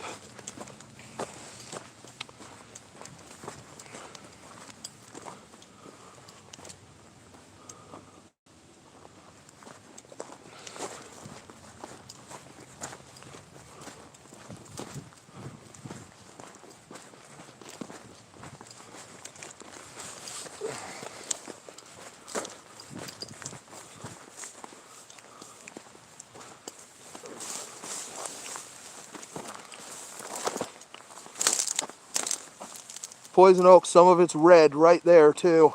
Some of that's fucking getting red. Yep, this gets a lot of sun here. It's a perfect spot to get a lot of sun. Fuck that. The more sun it gets, the more potent it gets, the faster it gets potent. When you see it's getting all orange and red and whatnot, that's when you really want to avoid it. Dude, you can see why I've never been down in this creek. Because, I mean, look at this shit, bro. Never in my life have I fucked around in this creek. I fucked around in a lot of creeks in these hills, and not this one. We came over here and looked a couple of times. We'd come through on our bikes or something. We'd come over and look a couple of times. It's like, nope, I guess not. And we never really took it further than that. Right now, I really would like to figure it out.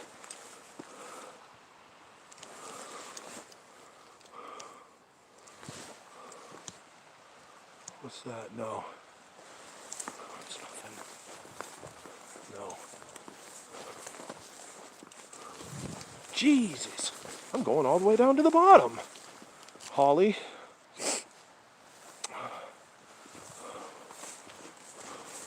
Yeah, everything's turning red along here. It's getting a lot of sun. Even those berries were all red. I haven't seen those anywhere else in these creeks in this season. Yeah, look, I mean, exactly. You pull over here, you're like, oh, there's a creek down there. Might be fun to kind of go check that out. And then you see this impenetrable jungle. And you're like, oh, okay. Guess I'll just get back in the car. Look at that. Great fucking spot for these bastards to be hiding, though. Anything could be hiding in there. Nobody would have the fucking slightest idea.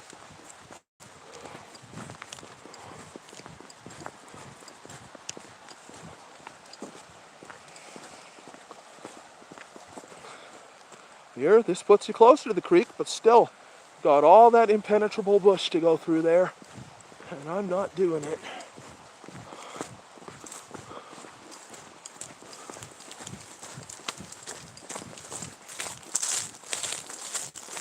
Jesus. Look, come to another section. Wide open here to the road. Hey, there's a dirt patch. You pull over. Oh, yeah.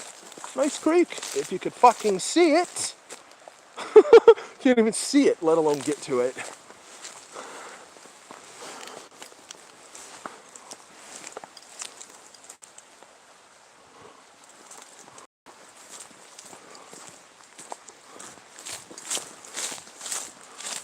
There's a lot of poison oak as a ground cover and as a jungle itself there, with all these tendrils sticking out, just waiting to bring misery into your life.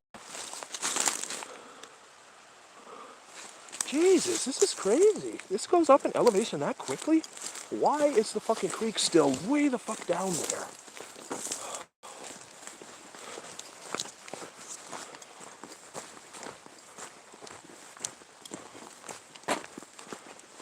You can see I'm right back down here where I was like fucking 15 minutes ago. And I'm still no closer to actually getting in this fucking creek than I was in the first place. Hey, let's throw this rock down there.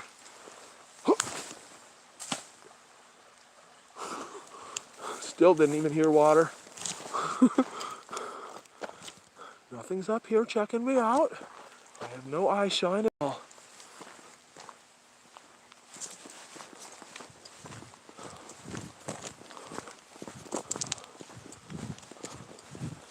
Jesus, dude.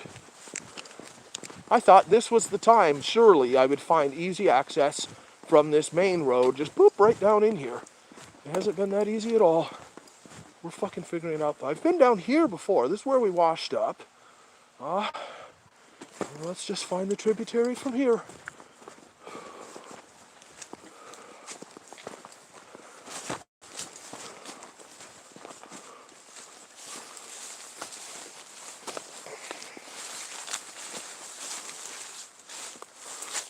Poison oak there, but that's avoidable. It's not a real problem. This is normal oak. That's wonderful. You see, this has all those spires there. 100% normal oak.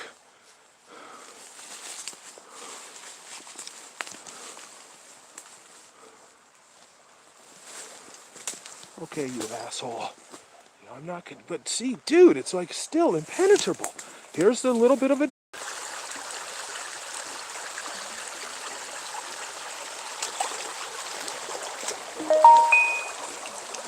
We had a problem. I lost external power to the phone. I've been having some kind of weird problem with this power bank. I don't think the fucker was even like on. Unacceptable.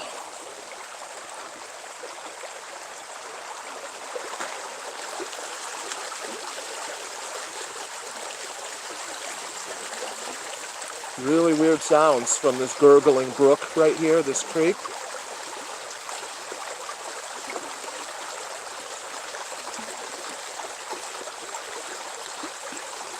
Intermittently, it's making those weird, much deeper sorts of sounds. That's the type of sound you could hear and wonder exactly what the hell it is you're hearing. Could that be some kind of an animal? You heard that from the sound being distorted a little ways from here. It just stands out so much from the rest of the creek sounds, much deeper.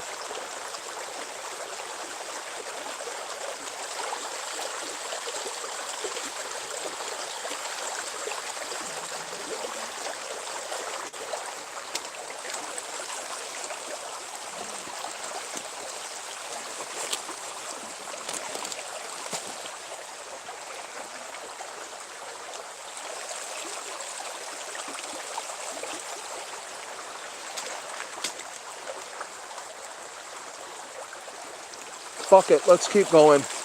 I was thinking about turning back. Let's go further.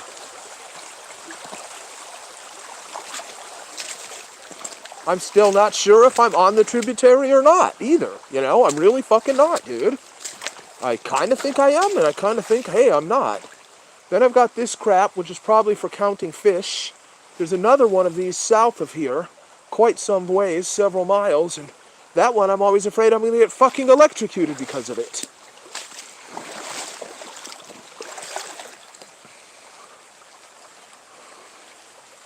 Is this powered to fucking AC power, or is this just solar? Is this DC? What is this fucker? If it's AC, I really don't like standing in the water by it.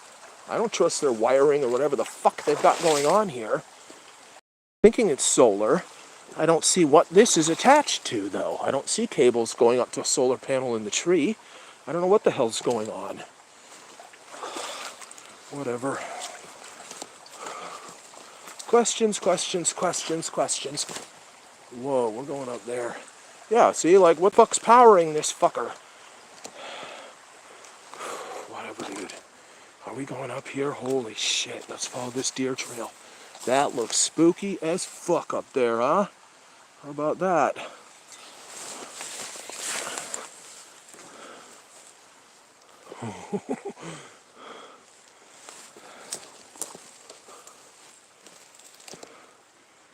No, I don't want to go up here.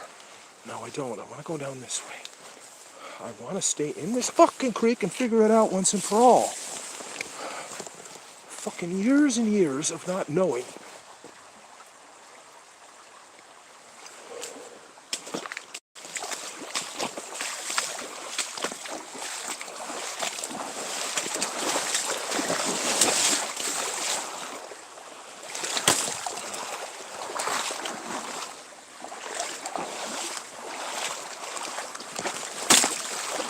Whoa, that's a big splash. We don't need that. No, we don't need that at all. This is cool. None of this is poison oak. None of this is oak. Okay. This has got to be the tributary. Yeah. This might be where the bastards are hiding. This is like, all the sections of this creek are hardcore jungle. This shit along this tributary is fucking gnarly, dude. What the hell?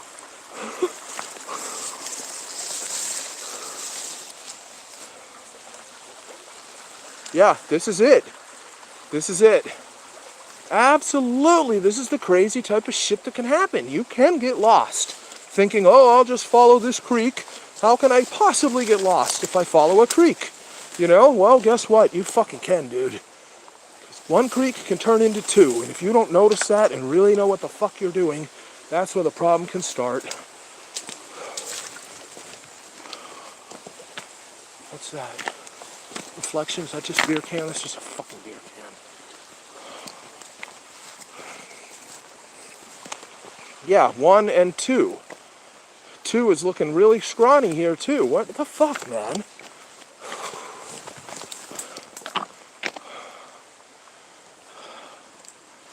Weird.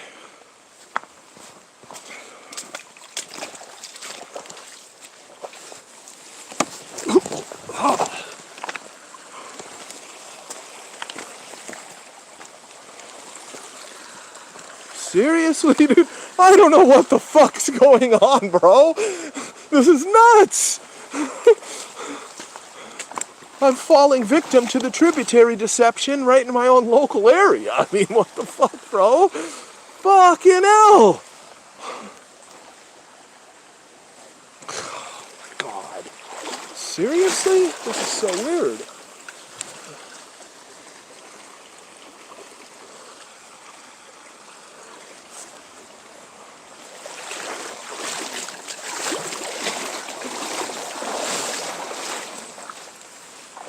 This is safe.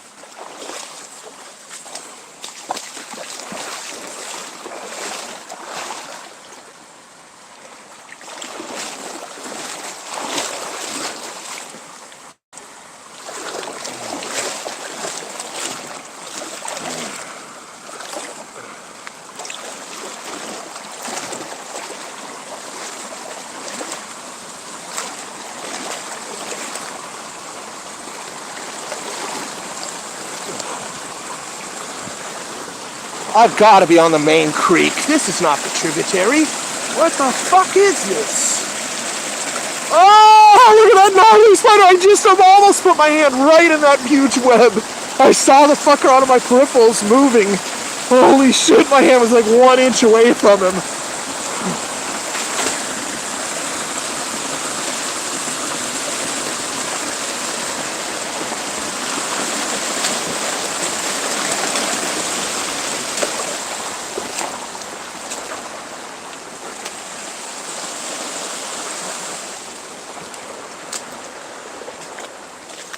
No, there's no way this is it.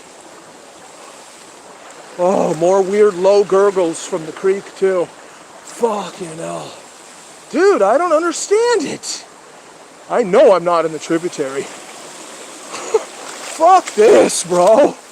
Fuck. I know where I am. I can see this infrastructure. Waterworks infrastructure. There's no way this is the tributary.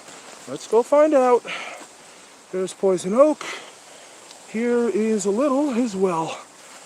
Okay, though.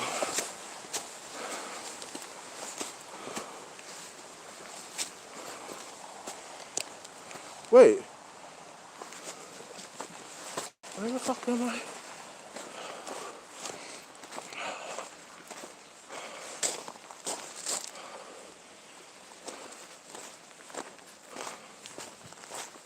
No.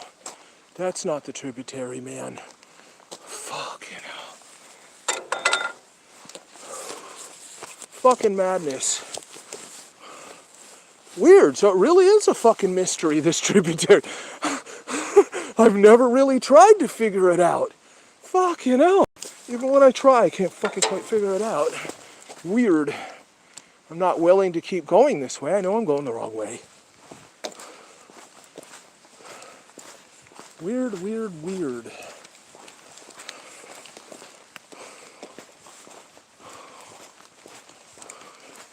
Back downhill.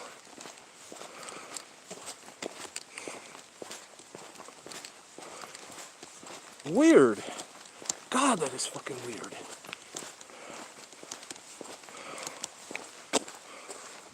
Yeah, I just failed. I can't believe it. What the fuck? I've spent like fucking 45 minutes trying to figure it out, haven't I? Half an hour or something. What the fuck?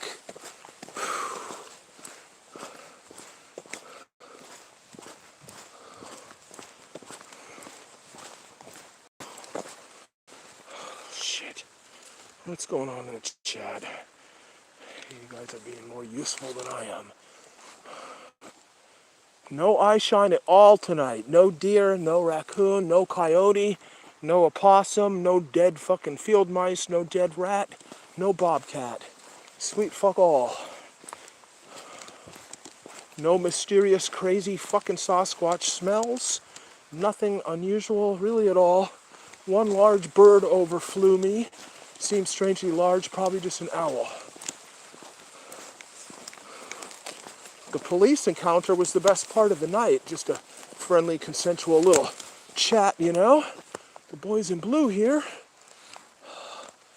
And seeing that footage, that local footage of the 4 mountain lions together that the cop had on his phone from a game trail cam. Yeah, that was really the best part of the night so far.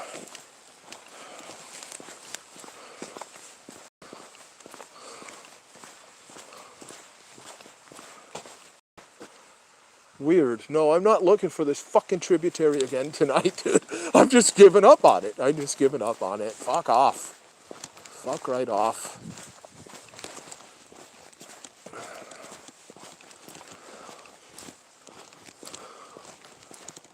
I know it's there somewhere. I was walking alongside of it on the road. I was listening to it. I was trying to look at it. I mean, maybe that doesn't join up. Maybe I've always thought the tributary starts here. It actually starts further up. That is possible. As I look at the road now, in a way I never have before in my life, I can see how I could have just been hearing the main creek all along. That's why it's so loud and the jungle's so impenetrable. It's further away than I realized. Whatever, dude. It was kind of my goal tonight, though, to get to the tributary and to head up it and finally, you know, kind of map it out for myself, figure out exactly what the fuck's going on. I'll have to do that in another mission. Weird. Yeah, you can hella get lost fucking around thinking you're safe because you're following a creek. Think again. If you're truly going out into the wilderness, definitely think again. In the night, please.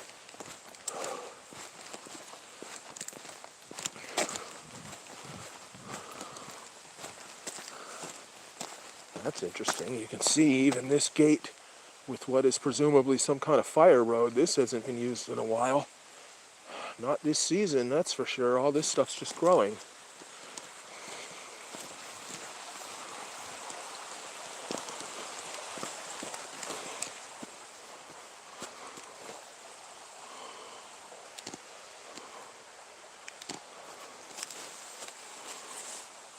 Let's investigate this a little bit.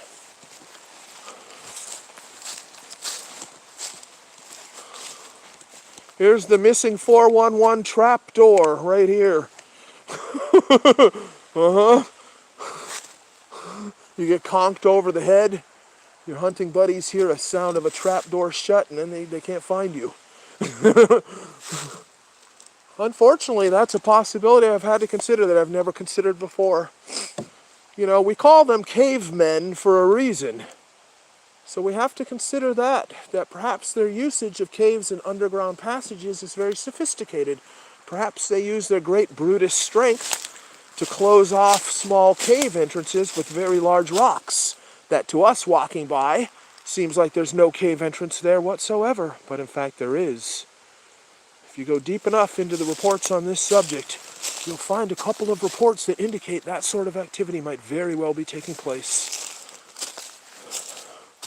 Very well could be taking place. That is a very disquieting thought indeed. As such, I've made studies of cave formations in the Santa Cruz Mountains, generally sandstone cave formations. It's thought that there aren't really that many, the ones that are known, but who knows what's unknown as well. If there are indeed tribes of intelligent primates inhabiting such areas in Northern California, they would be the masters of every inch of their domain, and they may have underground passages and such that they've cleverly concealed that we don't understand. They may have some advanced hunting techniques of using traps as well. Very rarely are such creatures reported to be seen employing any sort of technology. Very rarely even seen to be carrying a club. Endless reports of rock throwing, stick throwing, boulder throwing, log throwing, etc.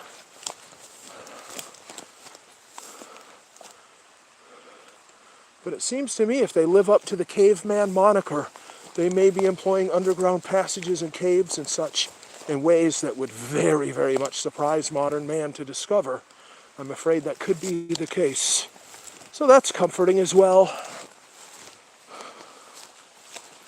Alright, we're just going to go a little ways and go back.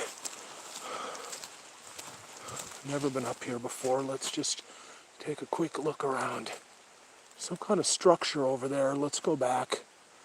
That could be part of an estate. Yeah, let's go back. I'm definitely not on private land right now, but I'm also on land that I'm slightly prohibited from being on.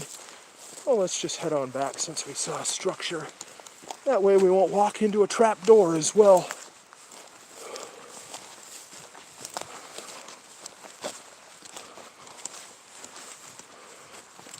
I'm sorry, where we're headed and way into the mountains, all possibilities have to be considered. Alone in the middle of the night, looking to have mysterious encounters with apex predators. God only knows what the hell a person could see or discover or encounter. Or fall victim to. Nobody really knows, because people don't go fucking about doing this. Not alone and unarmed like this, they don't.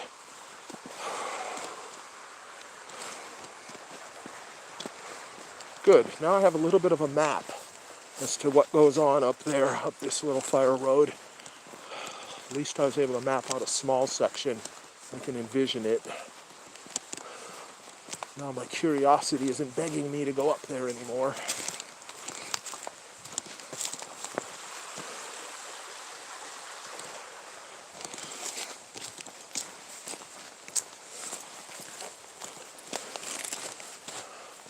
Yeah, I need to fucking fiddle around with this rig again.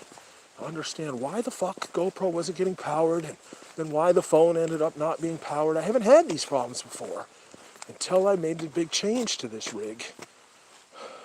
I don't have my backup rig. That rig got destroyed by the fucking jihadi scum. But this rig was my older rig, my most trusted rig. It never fucking failed me. And it's failed me on 2 missions now. I've had weird power problems, so I really got to figure it out.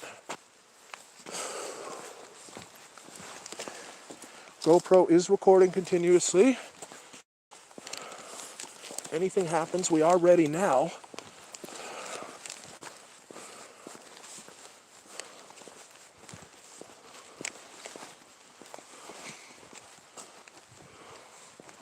Yeah, I'm just walking away from the whole tributary situation. Fuck off. Fuck that little creek. I mean, it goes up there though. What the hell, bro? Weird. Oh, there's a deer. Yeah, 2 deer. 2 young deer. See those 2 small deer? Look at that speed. They can just go right up. That is an incredibly steep cliff, damn near vertical.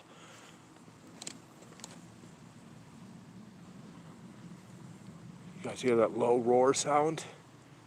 Pretty sure that's actually a jetliner. Sometimes we can hear jets from San Francisco Airport around here.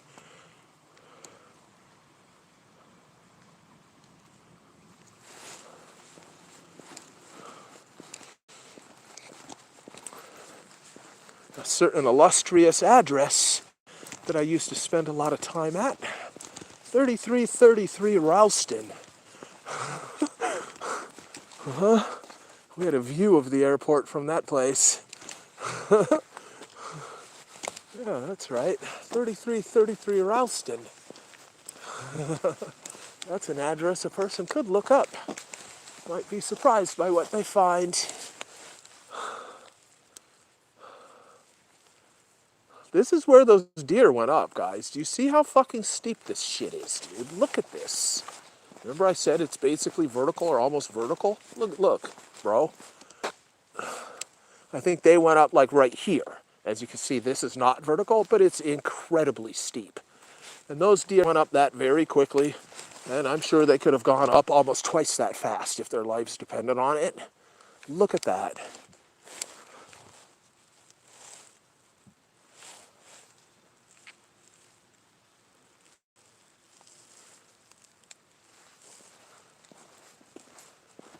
Heard a weird little bit of a thump noise.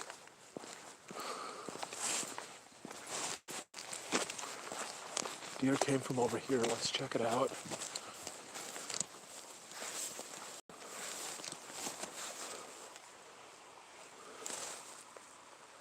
Yeah, they might have just been hiding here. Decided they'd get the fuck out because they heard me coming. I can't believe they go up something that steep like that. Just straight up, too. They didn't even work the cliff at an angle. If I had to go up that, I almost certainly would kind of work it at an angle. They just went straight on up to get the hell out.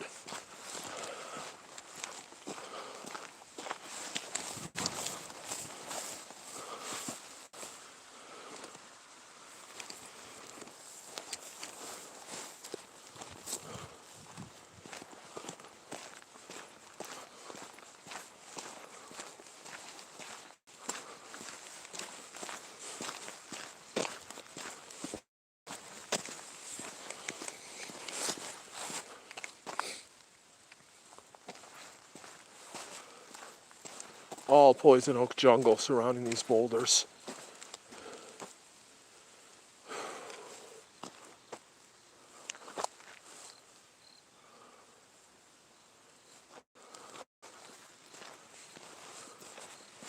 At least we finally had an animal encounter tonight.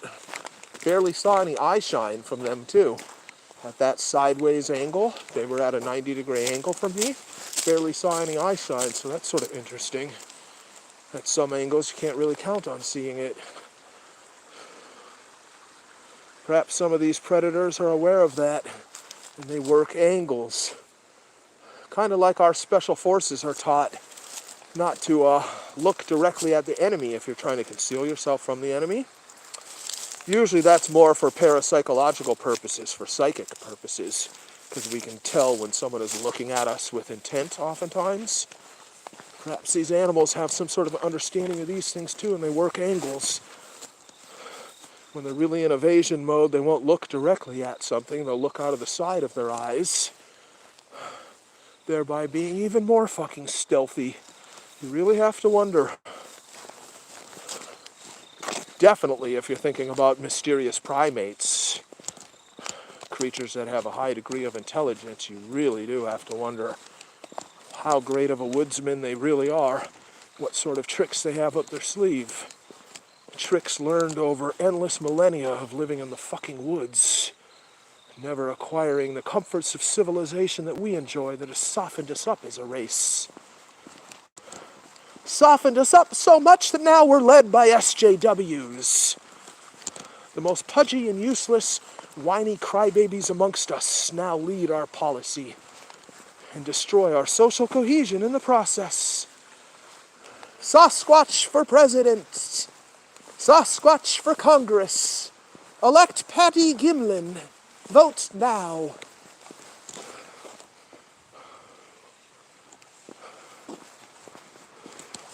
That's what we need. Return of the troglodyte. That's what Trump was. Return of the caveman. Blunt, rude, and crude, telling it just like it is. Return of the caveman to politics. Let the troglodytes lead us.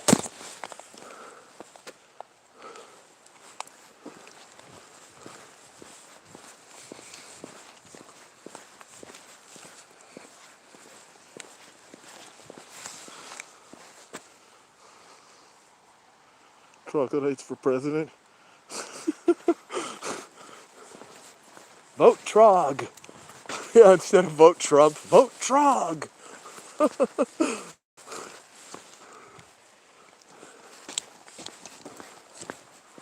Whoa, walls of fucking poison oak.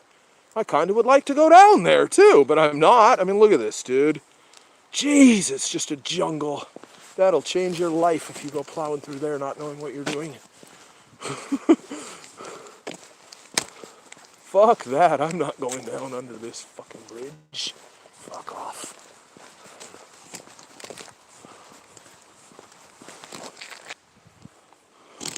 Yeah, this is where that car went behind me. I was right in the middle here. I had all that in my back. Perfect backdrop for a fucking drive-by.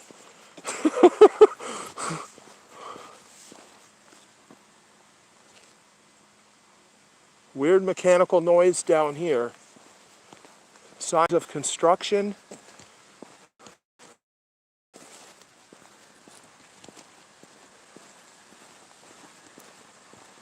The fuck?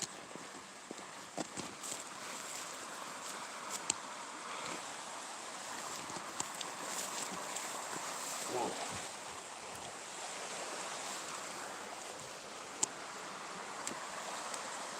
Weird.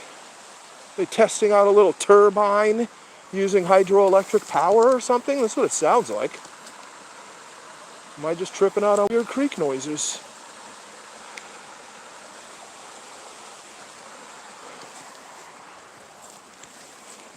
Weird. Oh, poison oak. Look at that. Some of that's red, too. Yep, that's telling you, stay the fuck away. This is cool. I know this ain't the Giottis because of where they came from. They came from deep up in the land of the mansions, dude. If you didn't grow up there, don't know exactly what you're doing at night, you'll get lost. Even if you did grow up there, you can get lost at night where that car came from. I know that's not where a problem's going to occur from at all. Good luck.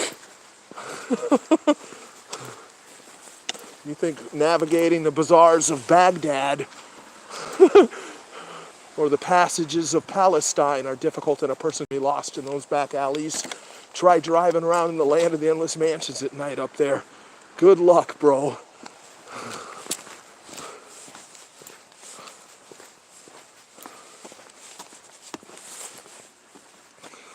three white lilies down there. That's sort of cool. Caught my eye. No beastly predators, though. Fuckers don't want to come out.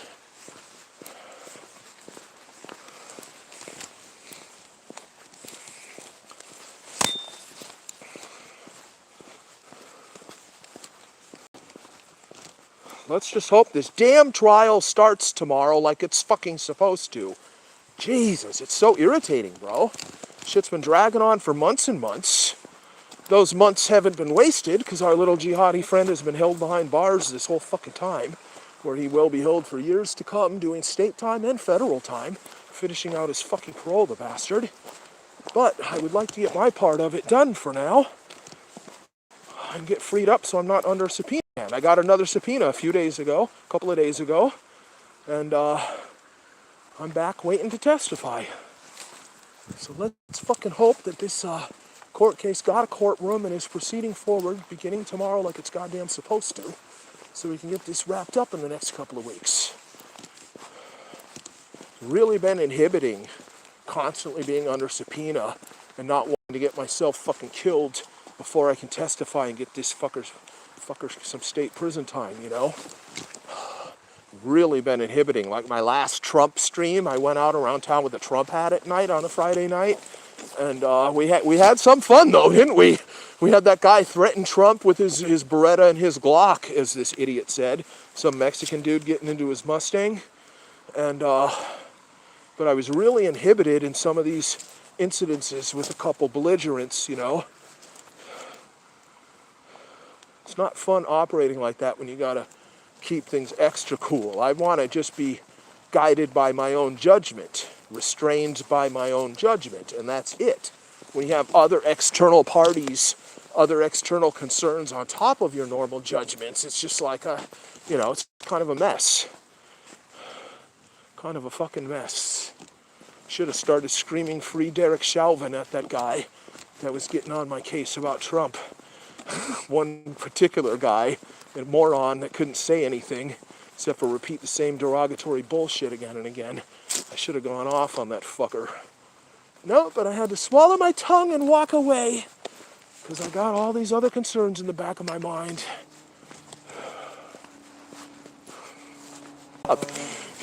He's testing out his little fucking vintage car, having a good old time. He's purposely probably doing it in the middle of the night, so he's got open road out here. And officers that may be watching, he's not even really speeding. The dude's not even really going fast. He doesn't need a ticket or anything like that. And he seemed to be driving well, too. He wasn't weaving all over the road or anything. He's cool.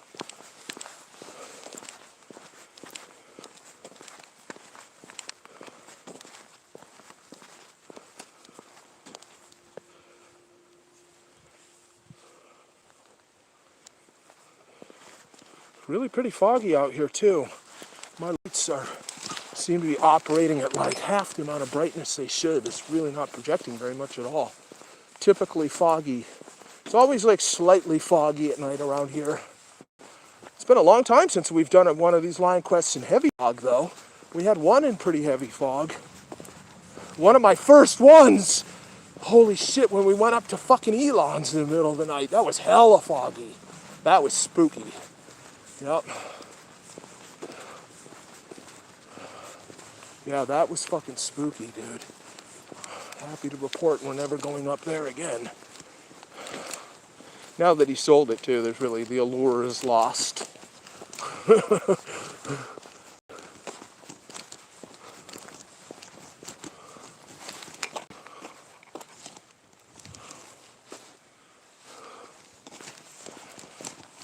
No predatory beasts tonight, not at all. Possible owl sighting, that's it for the predatory creatures.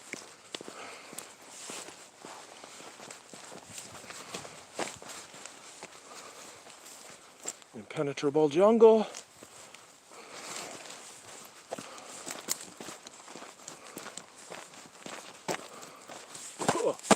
Ooh, that's nice. Hell yeah, fucking vest. I'm wearing this dragon skin armor tonight. I have different armor configurations I can put in and out of this vest. We're doing this dragon skin tonight. Shit's badass, dude. I'm hitting myself hella hard in the stomach with the butt of this bushwhacking tool, you know? So I'm hitting myself pretty fucking hard. Like, that would hella fucking hurt, dude. Just that hit. I don't even fucking feel it with this fucking dragon skin on under here. Badass. Oh, I mean, dude, that would fucking hurt. If your friend did that to you with a blunt object, it wouldn't be funny. You'd be fucking pissed. You'd be like, what the fuck are you doing, dude? Hell yeah. Fuck yeah, you'd be bending over, holding your fucking stomach, and then you'd be bitching at him. Ah, Rabanga! That's what Rabanga needed, was a fucking stab vest. In Scarface, when they're in that Cuban immigrant camp for the fucking Mariolitos from the Mariel boat lift, you know? And all those criminals are in there and they get the job to kill a commie overlord, like a commie commissar, if you will. And they go and kill him in those camps. As I recall, the dude's name was Rabanga, because they yell out, Rabanga! When they're hunting the fucker down, you know? This is what he needed. Yeah, feel that? That's like fucking nothing. That's what Tony did to him. Al Pacino did him in with that fucking blade. Just like that. Had Rabanga had the stab vest, he might have come out of it. Rabanga! Killing commies. That's the best part of the movie, really. Tony is like, you know, do you want some commie telling you what to think, what to do, what to say, you know? And Tony was a fucking criminal, but he was totally right about that. You know, there's a very strong anti-communist vein in the first parts of that movie. And then Tony and his friend get the job to assassinate the commie bureaucrat that ended up in that prison in Miami with them, in that immigrant camp with them. And they fucking kill that commie. Tony is like, I'll do him for free. It's like, I'll do him for the pleasure of it to kill this fucking commie, you know? Good movie. Fucking proper fucking film. Probably couldn't make a movie like that today. Can't show us killing commies, can you? No. No good. No good at all. Not acceptable. Harvey Weinstein would say no. Rabanga! Fucking look at how steep that is up there. I can't believe I never see one up there looking down here. He has all the advantage, so he could just sit up there at his leisure looking at me, knowing I can't get up there to him. Never once have I seen eyes shine up here, looking down at me.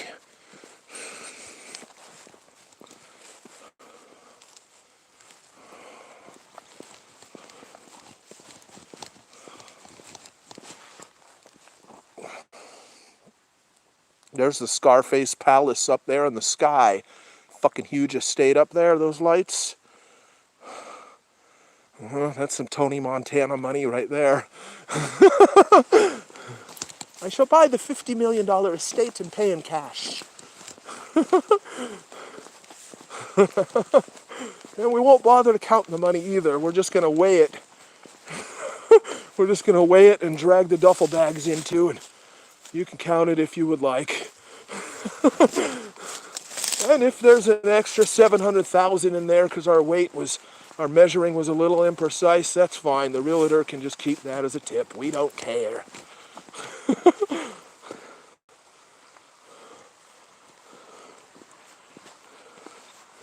Okay, I'm on another bridge.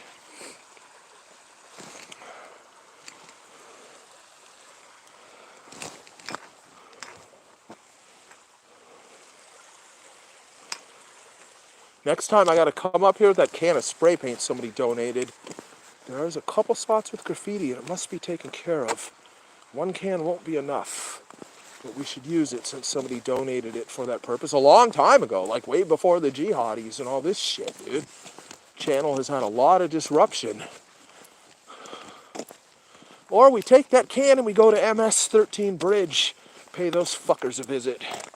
There's always that too, but I really don't want to do that until I testify in the first matter, do I? We don't need to get a second one before the first one's concluded. Ed?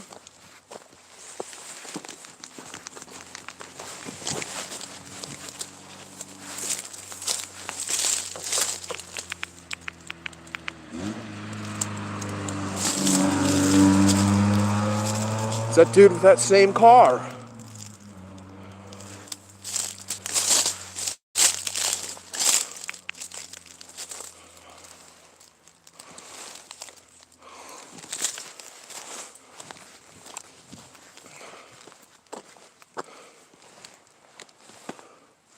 Another fire road.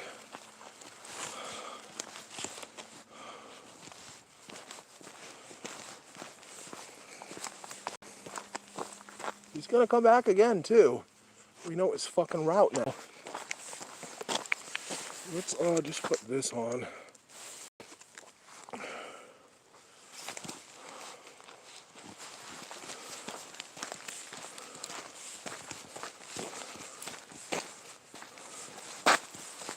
Rabenga!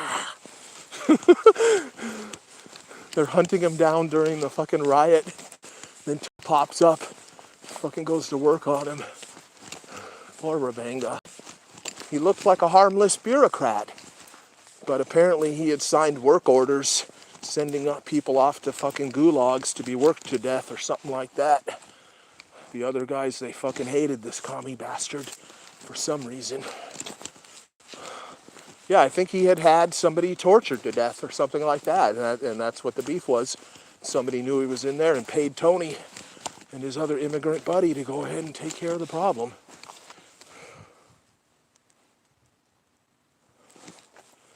Rabenga!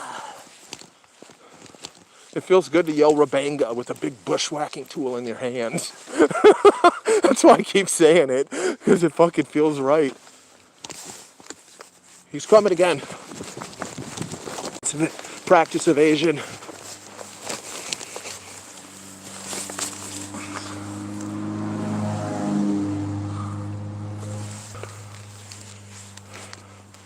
Hell yeah. Ran up here, up a steep fucking embankment, hid behind this shit. Gotta get in sync with my gear. Gotta know how to turn on and off all of your flashlights very quickly, very efficiently. No fucking about. While running, you know?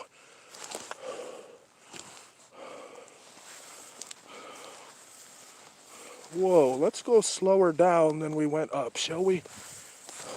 Whoa.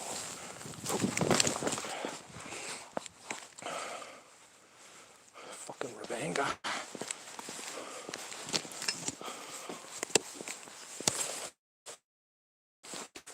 I don't foresee me going in water that deep again tonight.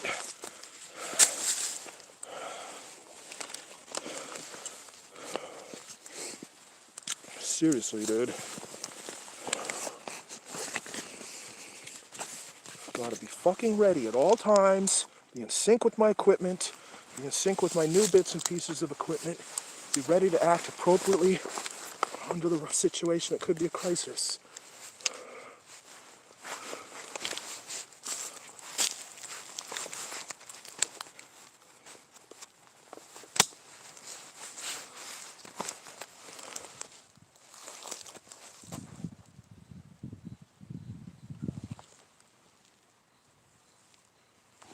Weird noises.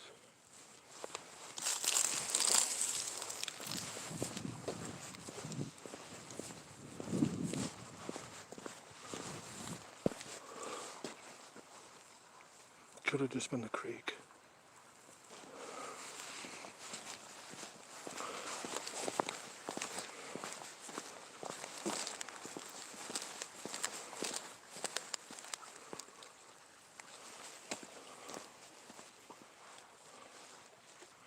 Fucking bastards are hiding from me.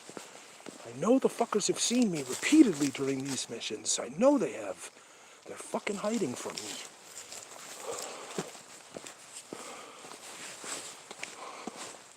Sort of an unknown as to how they respond to flashlight at night scenarios. Do they see that coming and just avoid? When I had my encounter, the flashlights I was using were so dim, small flashlights laying on the ground, vaguely illuminating the area I was digging. Then later, when I started to get spooked out, I pointed those lights out, away from where I was digging, so I could see into the bush a little, because I knew something was going on, something was watching me. He came in very, very close. But the lights I'm using now are so much brighter than that. You have to wonder what the effect is. People don't really go out at night fucking about looking for them, so we don't really have a lot of information as to how they seem to respond to bright flashlights at night. We just really don't.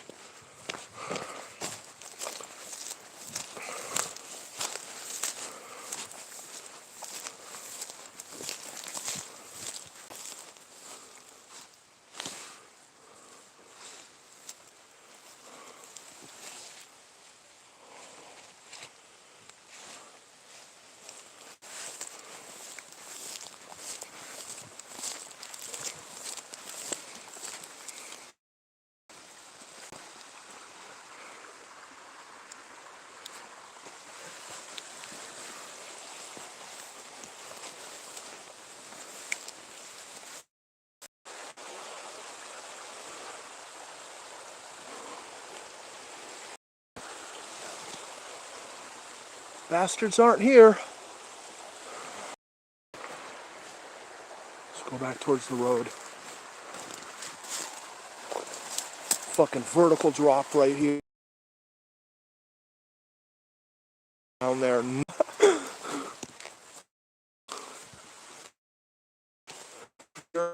Pleasure.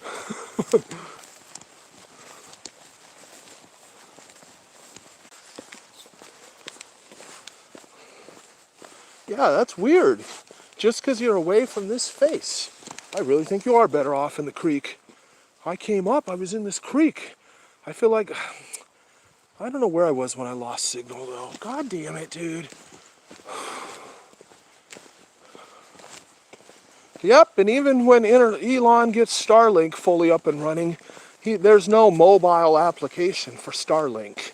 It doesn't fucking exist. Elon says he wants it to exist, but it strikes me as nearly impossible for such a thing to exist, for Starlink to be able to be mobile. Starlink works with, you know, you have a little satellite dish at home. It is not at all set up to connect to your fucking iPhone or your Android or something, not even.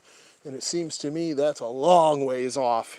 He wants to make that happen, but everything I've seen from him answering that question is very, very vague, because he also understands, look, that's not really, it's just not really gonna fucking happen, dude.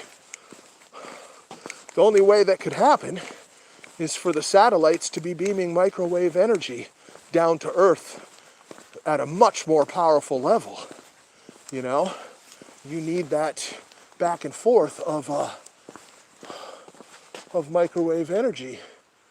And he could have it set up to relay stations that are based here on Earth. Then those relay stations beam to phones and such. You know, it certainly can be done, but it's like a whole nother thing compared to where Starlink is now. So that is just off the table. It's too bad. If only I could stream from anywhere in any of these mountains anywhere around California and stuff. Oh my God, that'd be fucking nuts, dude. Any beach, no matter how steep the cliffs are blocking off the beach from, you know, the path that one takes to get there and such. Oh my God, it would be incredible, but it's just not gonna happen. If I want to keep pushing these adventures further and further, I have to accept the fact that there can be hours and hours where there's no live, where I'm just completely alone and need to be set up to just record statically to a card on my phone as well as the GoPro, so I can be recording two different devices even when I'm not streaming on one. It's too bad. It'd be nice if it was just so simple, you know, but it's not. None of this is simple. It's just not. Too many limitations. Hey, at least I'm streaming now again.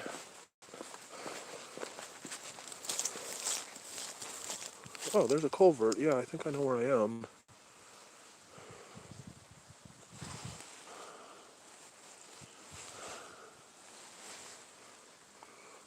Yeah, the next thing I'm going to start doing is simply I need some game calls. I need some wounded rabbit sounds. I need wounded animal sounds. In one of my lion quests, we saw how well the wounded animal or animal in distress sounds work. I was trying to figure out what those eyes were that were looking at me from up on a little hillside. Later determined that they were deer, young deer. But as I kept encroaching upon them, they got nervous. They started making these crying sounds to their mother, who was hiding a little further away in the brush. And sure enough, a big owl swooped out of a tree up there by the lake and came swooping down at the baby deer that were crying out. Because the owl obviously was triggered by animal in distress sounds, and he thought he was going to get himself a meal. He flew over there, and then he saw, oh, it's 3 juvenile deer. I'm not, really going to be able to eat these. So then he flew right back into his tree. But I saw in the middle of the night how effective that can be. I need to just start wandering around out here, playing wounded rabbit sounds and such of that sort. Up there by the lake, let's draw the fuckers from the hillsides down right onto me. That's what we need to do. Soon enough, that's what we're going to do. Do a few more of these practice runs, get more in touch with this new equipment, figure out whatever's going on with this power pack issue, and just start playing the baby animals in distress sounds. Let's see what kind of results we get from that in the middle of the fucking night. Hey? That's only done by hunters, of course, People that are fully prepared to defend themselves against whatever's coming along. Fucking about doing that with your only defense is a can of bear spray and a fucking bushwhacking tool. That'll be a lot of fun in the middle of the night. Increase the fear. Increase the results, we hope. I think that's what it's going to take. Let's try to draw the fuckers in. Even just me yelling at that deer up there by the lake last time seemed to draw in whatever creature it was that left that very mysteriously strong, powerful, rotten flesh scent behind. And, yeah, no, I'm interested in starting to call in creatures.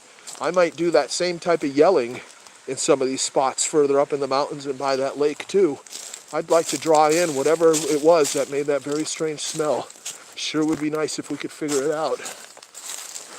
Seems to me if I'm up there and I'm not finding the lions, towards the end of the night I should just start doing that shouting again. And let's see if whatever the fuck that was that came down to check me out will come and check me out again. I don't know what the hell it was, but I have to think that it was ambulatory, that the smell was carried on the body of an ambulatory animal, an animal that's walking or traversing, moving through the terrain. I don't understand why else the smell would come so strong and then leave so quickly when there's not the slightest bit of wind, the stillest night I've ever encountered out there. I have to think that the source of the smell was ambulatory, and I think that's a perfectly reasonable conclusion to draw. And there's no known animals that put off a fucking smell like that walking around these hills. There's only one creature I can think of that could possibly do that. The two-legged mystery beast.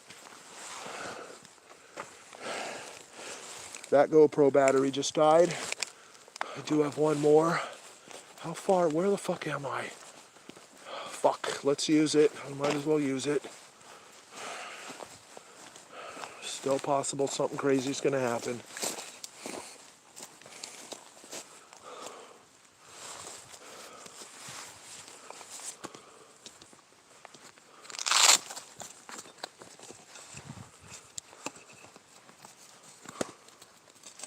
Hey, well, we got to try out a ballistic vest walking around in water almost up to my chest. So that was kind of cool. That's the first time I've ever done that in my life. Let's hope that the tungsten steel in this dragon skin version that I'm wearing tonight does indeed hold up to its reputation of being impervious to rust. Tungsten steel coated with carbide process. It's not supposed to be able to rust. Hopefully we never end up in the ocean or in the bay with it, although I'm sure we will, but that's the ultimate rust test, dude. That's where even if they advertise something won't rust, it's like, are you sure? Did you test it in Pacific Ocean salt water? Alright, damn it, let's fucking put this damn battery in.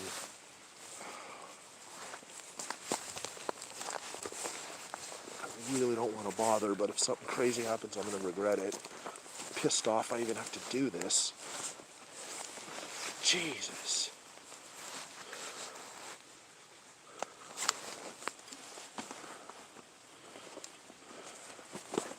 Just get off. Let's look around a little.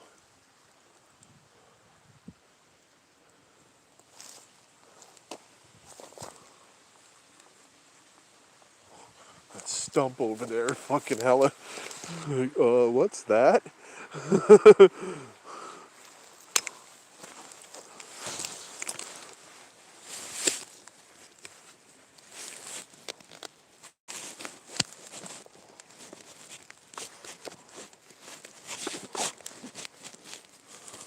Yeah, that's fucking lame. I'm having power pack problems. How long did that GoPro battery last right there on continuous recording? Hour, something like that? Normally I can go all night running off the power pack and and the power pack's not even halfway used up at the end of a long, like 10-hour fucking night, 12 hours. That's weird. Is that just a bunch moving in the wind?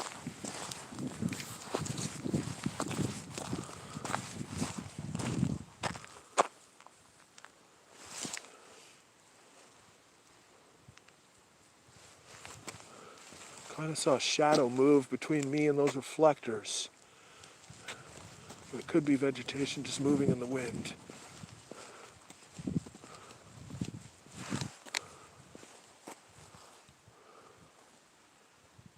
I've got another flashlight that's really good for long distance. The fucker's huge and heavy. I didn't want to bring it tonight. I only wanted to come out with this really tiny pack. If I had the fucker, I'd be using it right now, though. No, I don't think that's anything.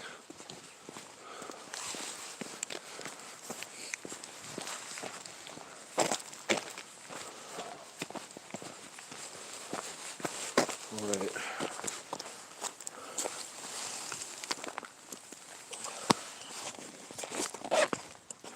This pocket? No, this pocket. Well, we're also going to find out what is it like to use binoculars with flashlights. How does that work out? Very often, I see something in the bush, not all that far away, but far enough away where a little bit of magnification combined with the flashlight could help for making it a more speedy identification, thereby avoiding me having to shout at deer and scare deer out of their hiding places.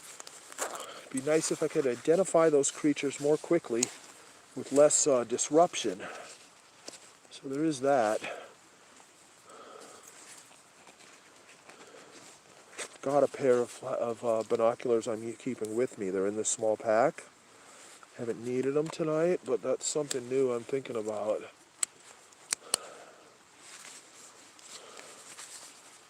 And I wish I had thermal and night vision too.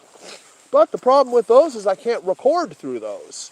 So even if I see something, I mean, I guess I could film the thermal in one hand. You could do that, film the screen of the thermal. That's not that bad. But the objective is to get these creatures on fucking video and get a decent job of it where we can clearly see the madness as it's unfolding. Having the night vision and the thermal, doesn't really play to getting it all on film, on video, the way I would like to. So there is that consideration. There's endless millions of fucking considerations. It's a nightmare, really.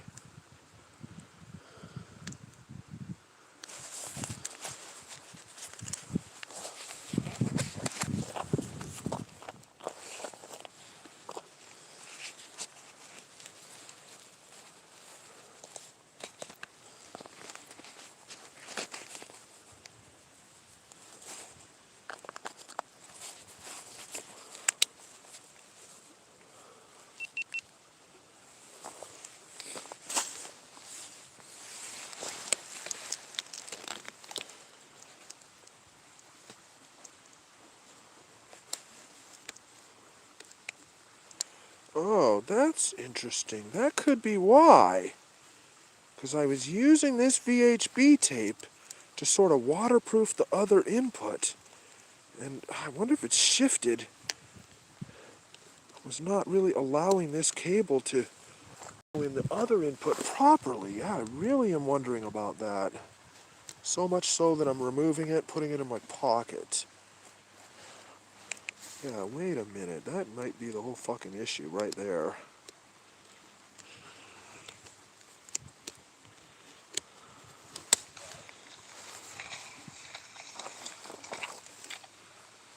Jesus.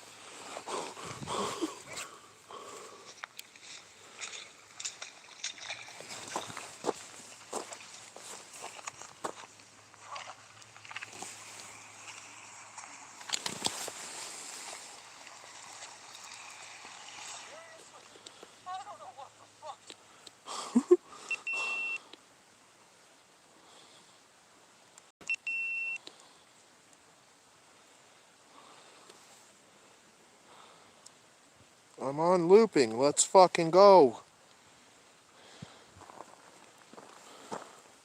Okay.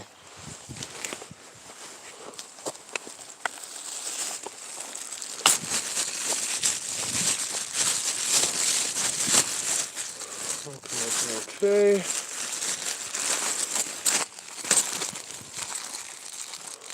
Keep everything in plastic bags, then go inside the pack. Because we have to keep every fucking thing dry, don't we?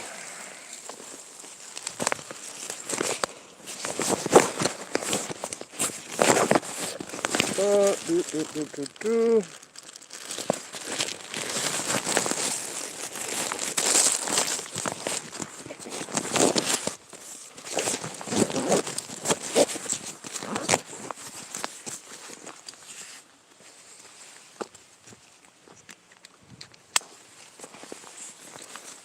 Wait, let's lock up all these zippers. Very important. Always lock up all zippers. This shit can get snagged in the bushes one night. Lose important equipment way in the middle of fucking nowhere. You have to follow protocol.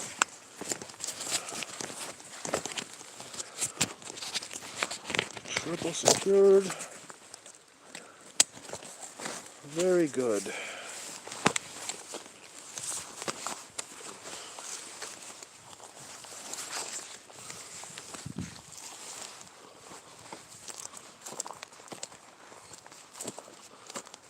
Also, I wish this fucking...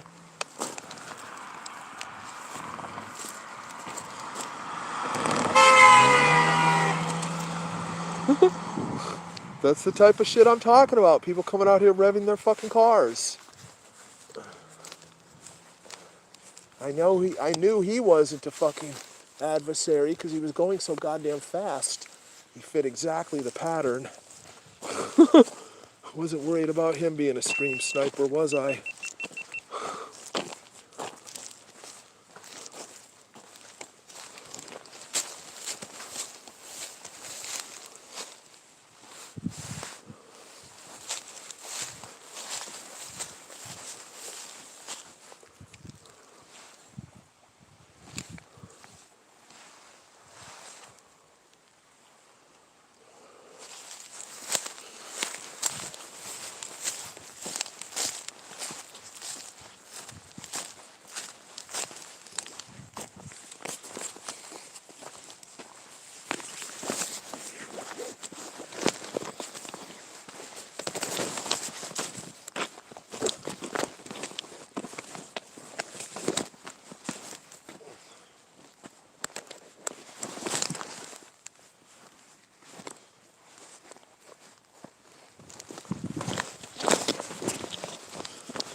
Saw movement up there, but there's a little bit of wind moving a few things. I think that's all it was. No eyes.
That dark shade, kind of brown, like right there across the creek, dude. Totally got my attention. Why isn't this light set up to project too? Why am I on wide beam on this secondary light? The fuck, dude? This light can be adjusted. And I barely remember how that's fucking done either. I'm hell out of touch with my gear. No, it's not though. That's an animal. It's a dead deer laying there. I don't think it is. I think it's just a log.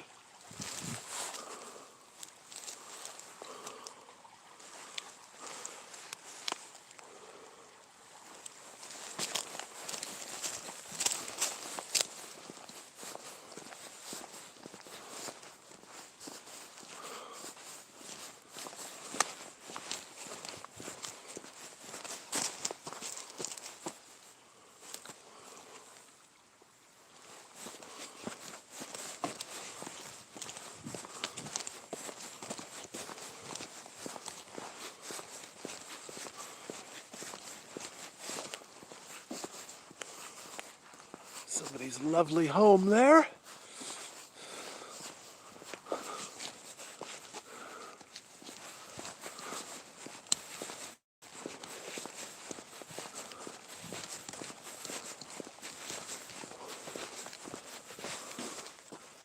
Yep, that's a problem. Fucking 4 mountain lions together right in this area. Fuck 4. Oh my god.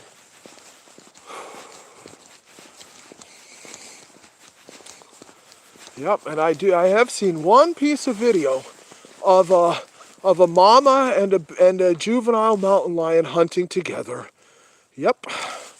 Mama goes running up after the deer, and the deer manages to kick and kind of get away. And then the junior mountain lion comes running up to join in the fray too. I mean, it is a fact that sometimes they will hunt together with more than one lion. We all like to think that they are solitary and they hunt alone, and usually that's true. But that is not always true at all. So that's that's a real fucking problem. That's a real problem. You know, mama's out there showing them how to hunt. So of course they're gonna fucking join in. That's kind of the whole point. That's kind of the whole point. And I really would prefer that to not happen to me. I really kind of would. Thinking about a second can of bear spray before we way up into the mountains for sure, dude. Second can of bear spray.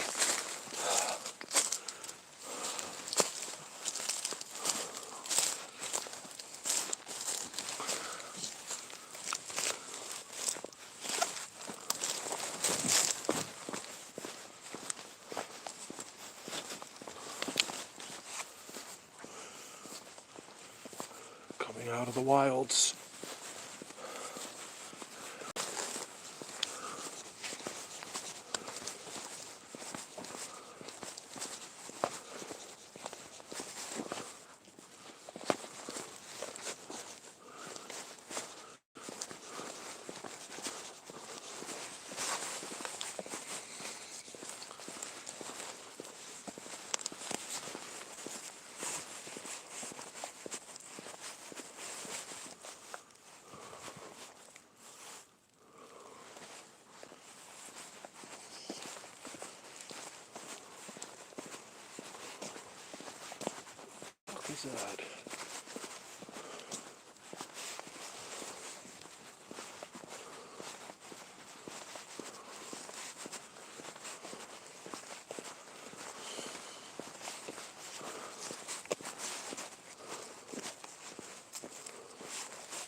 God, I love the creepiness of it all, though.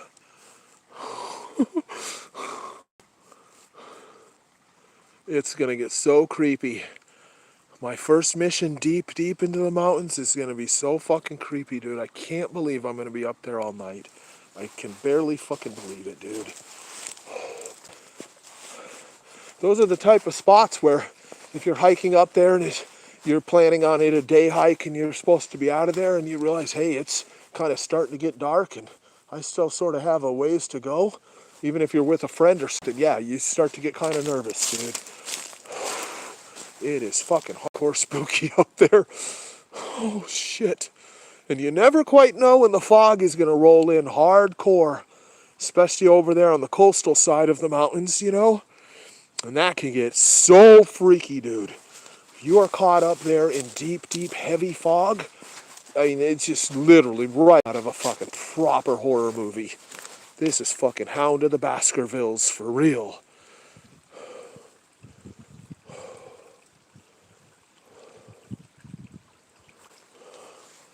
Yeah, then I reckon I take myself and my tent and stumble on down to the beach after hiking like 8 miles out of the fucking down the mountainside and out of there. Cook up a little food there at a campfire and fucking fall asleep in the daytime, waking up like the vampire as the sun begins to set over the waves of the sea. That's the plan. And maybe we'll do something just along the coastal trails after that. I don't know if I'll be up for heading right back up into the mountains for a second night after the first night. I'd like to start at the top. I need to get dropped off at the top and just come down. And that's the goal for the night. And that journey at the shortest would be like 8 miles. But at the longest can be more like 20 fucking miles. No, that's the plan, dude. Let's try out this tent. One problem is the fucking tent is the wrong color. I would prefer that this tent was camouflaged. So there is that. But at the same time, the tent might very well be destroyed in the first mission. I don't think I've ever slept with a tent at a beach with a fire. And I have some concerns about shifting winds and waking up with my tent on fire with me inside of it, you see? I do have those concerns, whereby I might be immolated and burned to death, or survive with gnarly molten plastic melted all over my body. Or I'll just get the hell out of there, the tent will be destroyed. The tent might be destroyed just with me sitting there by the campfire. Whole shifting winds scenario. You know, you're at a fucking beach in sort of a wild part of California. So there is that. But yeah, I need a camo tent, or I should use some fabric paint and paint this fucker my own camo is what I really would like to do. That'd be cool. Then I can get it right for the conditions. We would like to disappear on the beach. You see, we very much would. We don't want meddling from farm hands or other intruders. And I'm trying to get some fucking sleep in the middle of the day.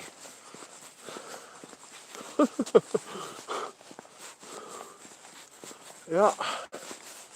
Probably should start fishing too. Probably start fishing. The beaches I'm going to be camping at are fucking prime reefs and stuff for fishing. That's how you run into farm hands, because they're coming on down, get some fish for dinner. And I really should just be doing the same thing. It's a lot more lightweight to just carry a basic fishing pole than it is to carry a bunch of extra food. So there is that. It's like you catch fish and you decide, oh, I'll just stay another day. Shit, I've got the caloric intake. Why not? Yeah, no, we're looking to start going fucking hardcore with these quests. We're going to take on the whole fucking Santa Cruz Mountains. We're going all the way. We'll go Big Basin. I want to go to Big Basin. Big Basin is like the oldest state park in California. It was created to counter the redwood logging that was going on. So you've got old redwoods there that were never logged in some parts. and it lives up to its name of being a big-ass wild space. And the most exciting part, the reason why I wish I was at Big Basin right now, is because of the fires a couple years ago. The park has been closed to visitors for 2 years. So all the animals and maybe the cryptozoological creature himself has gotten very comfortable out there, operating where basically there's no people. It's already such an isolated spot, but in the daytime people do go there, tourists go there. It's a famous spot, Big Basin. And it's incredibly beautiful as well. The views down the mountain, through the forest, and out to the ocean. I mean, it's incredible. Yeah, we want to be Big Basin. It's going to reopen in a couple months or something, I think, too, dude. I think it's reopening pretty soon. It'd be so badass to go out there and wander around all night during this period when it's been closed for 2 years. There have been other credible reports, long-form interviews I've listened to, I can think of 2, where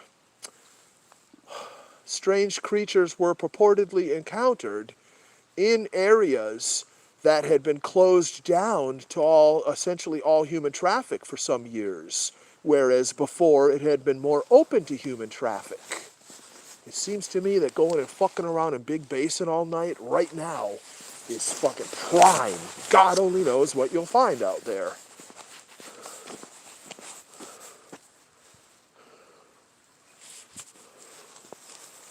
Am I going to lose my signal if I go down here, dude? Sometimes I do, sometimes I don't. Sometimes I find dead deer. Let's go down.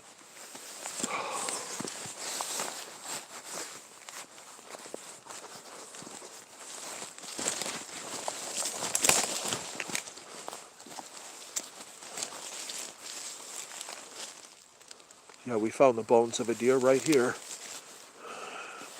Quite some time ago now, though. Great spot for tracks. What is that?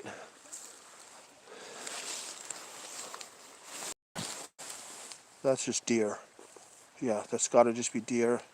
And it has rained. A lot of stuff has dripped off of these trees, too. Definitely look like deer. It's a pretty good spot for tracks right here. This dirt is pretty soft.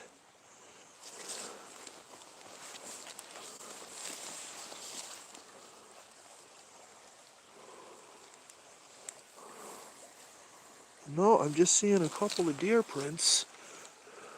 No carcass either. This carcass is long cleaned up. There were bones right here.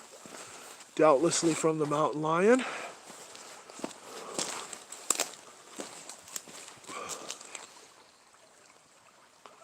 I guess I was pretty lucky to find that corpse too, because I haven't seen another one in this spot since then, and I've checked this spot quite a few times.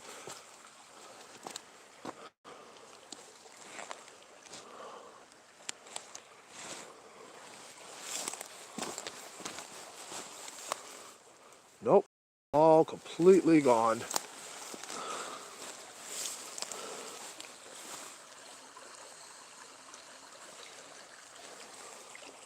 More possible deer prints obscured by the rain.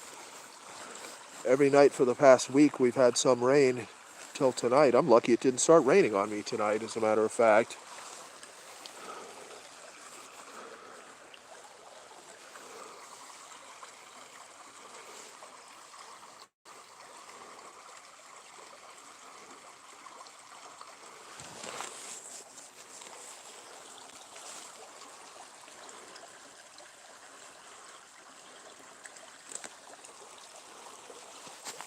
Let's go back up. Not looking to get in the creek again. Just starting to get a little bit dry.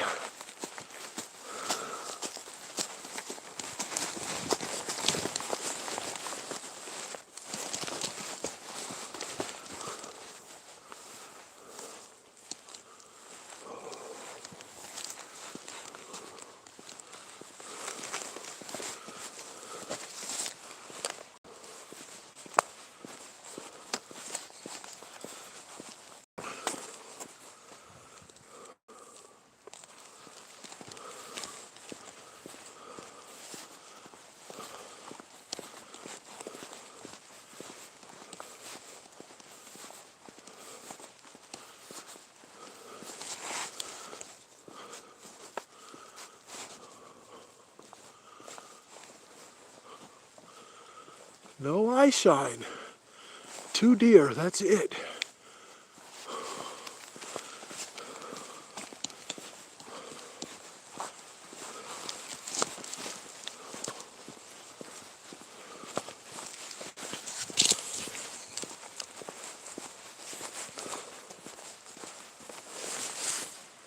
Jesus Christ, those poison leaves are huge.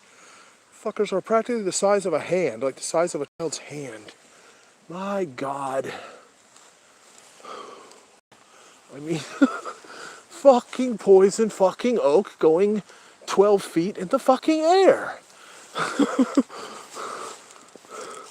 This is vines, this is not oak, but all that other stuff is. Jesus.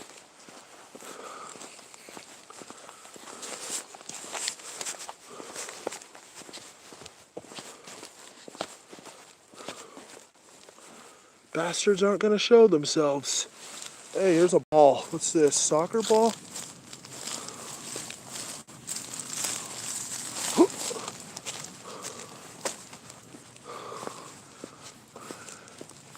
Hey, cats love balls. Maybe I should just come out here and kick a soccer ball along the way for miles.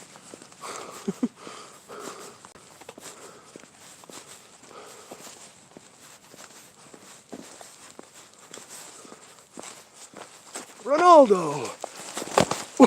Oh shit! I went flying over by those people's estate right there. Thank God I didn't boot it harder. It would have gone over their fucking gate, dude. Let's just leave it there then, shall we?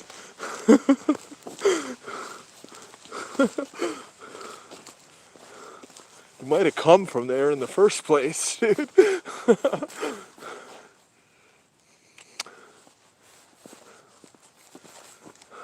Why, oh why, don't I have a big cat right on top of this fence? They've been seen sitting on top of fences right in this neighborhood before.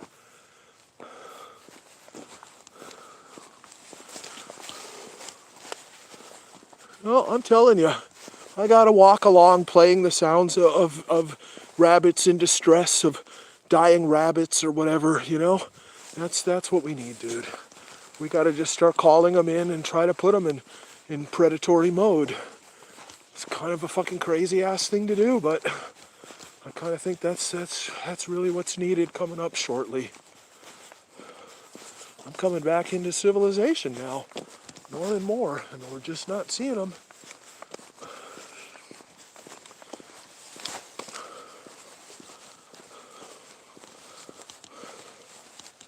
Yep, I could start that right away.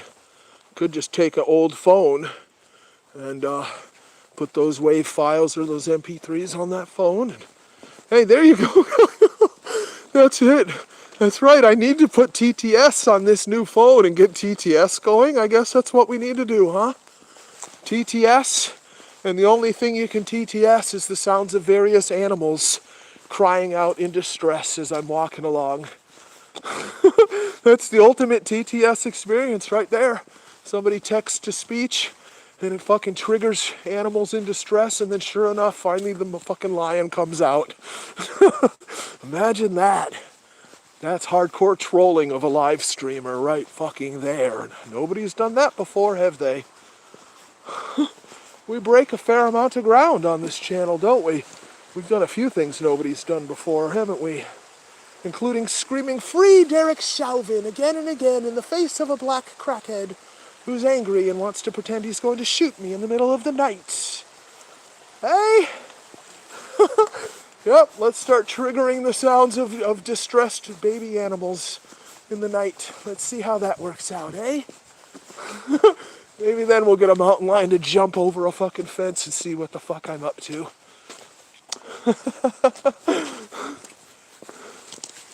Yep, that's coming up next. Definitely on the bucket list.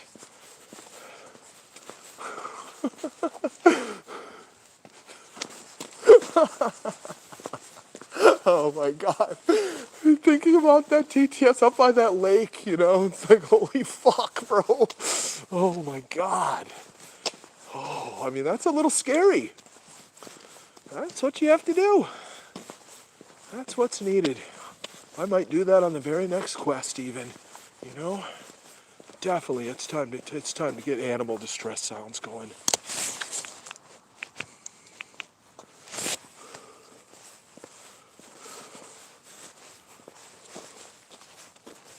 What's this fucker doing?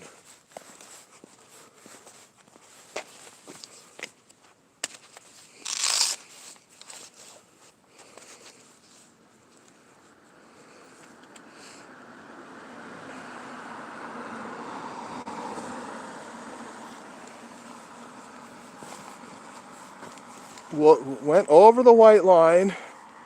Very strange how they really wanted to see what I was doing. I was ready to project an object right in the fucking face of anybody that was going to open that door. One dude kind of looked like he had a hoodie on too. I was too tired to go into evasion mode. Seemed to have just been curious as to what I was doing, but unfortunately, we have to treat every car as a possible deadly adversary. Unfortunately, almost every car.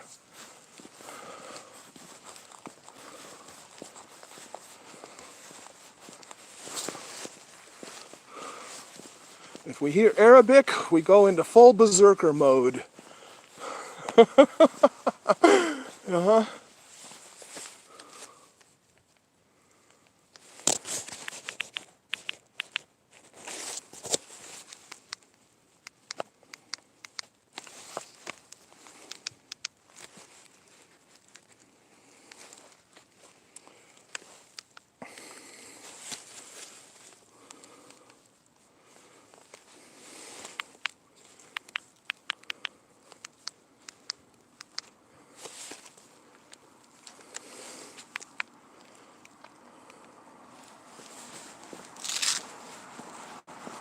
It's them again.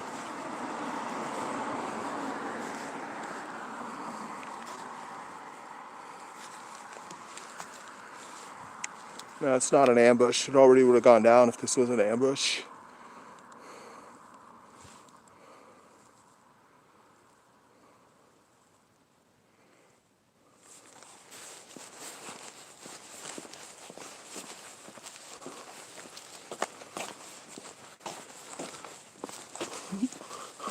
I think they're weird. They probably think I'm really weird. We're not going to let them roll up on me again, though. They've stopped back there, and there's just no reason to stop there like that for that long, other than they're debating what the fuck's going on with me.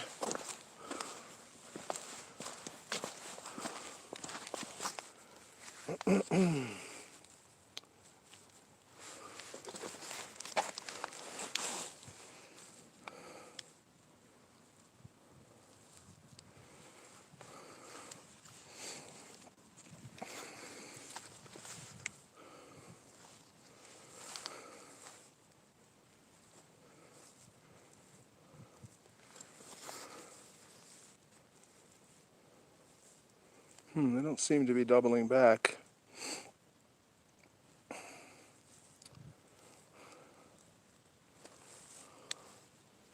I'm in a good spot for evasion now, so I'm just kind of holding here.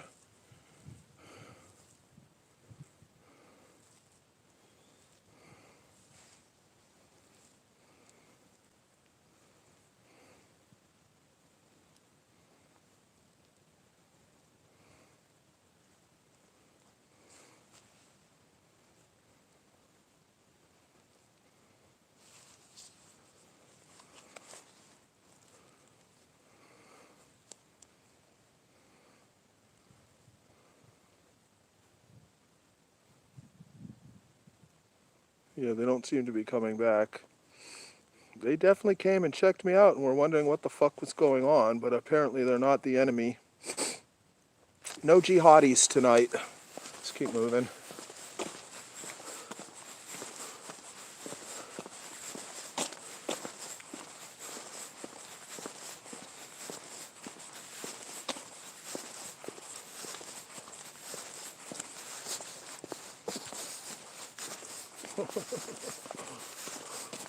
Oh, that's some of our beach activities too, guys. We're gonna spend time throwing axes and such objects, aren't we?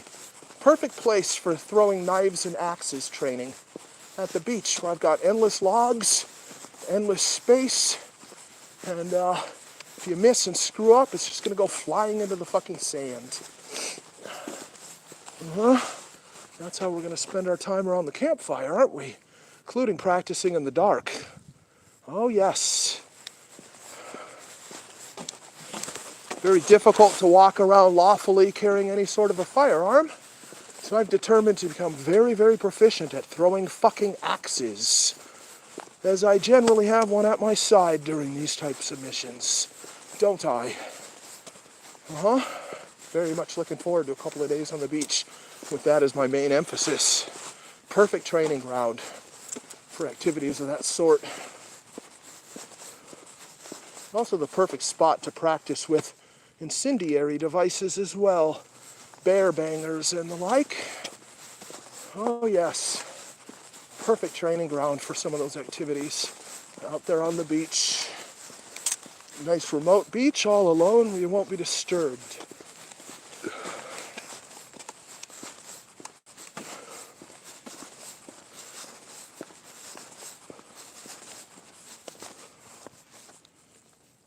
No, they're not doubling back. They were just weirded out by me. They're probably just total normies, and they're just like, what the fuck are we looking at? What is this? They might have already called the cops. Too funny. Oh, I really wish people would just stay away from me in the middle of the night. Please, just stay away from me. And if you encounter me on a trail, announce yourself. Start talking right away. When I call out to you, you fucking goddamn answer. Show proper trail etiquette, so we don't have to have situations of rising larceny and extreme adrenaline rushes as I prepare myself to fucking lop off a goddamn Muslim's head. Right fucking right! Really would prefer to avoid all of that sort of intensity during these long nights and just come out and have a good time in nature. Not have to worry about the lowest fucking form of human filth to ever tread upon our shores. Literally the lowest form of human filth ever known in the Americas. I would prefer to have that not even enter my mind in these nights, but unfortunately it's unavoidable. Especially as we await this goddamn trial, which fucking better start tomorrow. Get in the fucking courthouse and select that goddamn jury and let's go, you bastards. Jesus Christ. Shit should have already been over with. Then there's no strategic advantage to trying to take me out. Although I'll still be ready to testify against the big lump. The big muzzy, you know. He's still on the run. They don't know where he is. He's on the run. They've been looking for him. He took off from all of his normal haunts. Hasn't been seen there since. As soon as Islam got arrested, the word went out, and that fucker hasn't been seen since then. He took off. Another car coming. Let's avoid this fucker.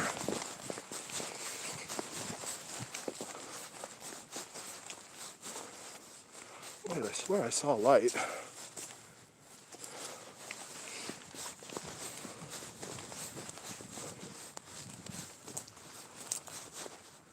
Yeah, I hear something. There they are. White car. Same car again.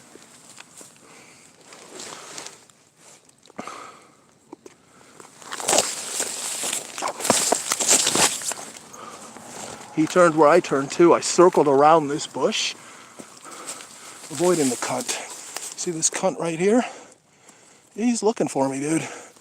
Now he's pulling in here. You're gonna get a fucking big surprise, you cunt. Nothing would please me more than finishing the job this time. You know, he's over there circling around this lot, turning around. They're trying to find me.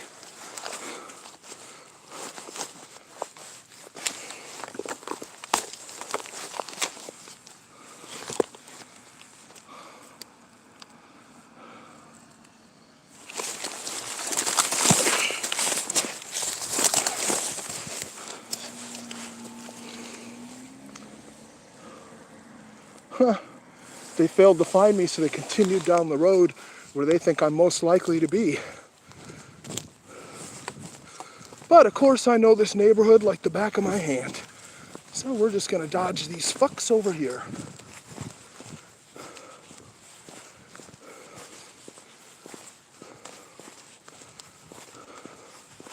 I am ready to light their car up with bear spray and fill that whole fucking car with bear spray.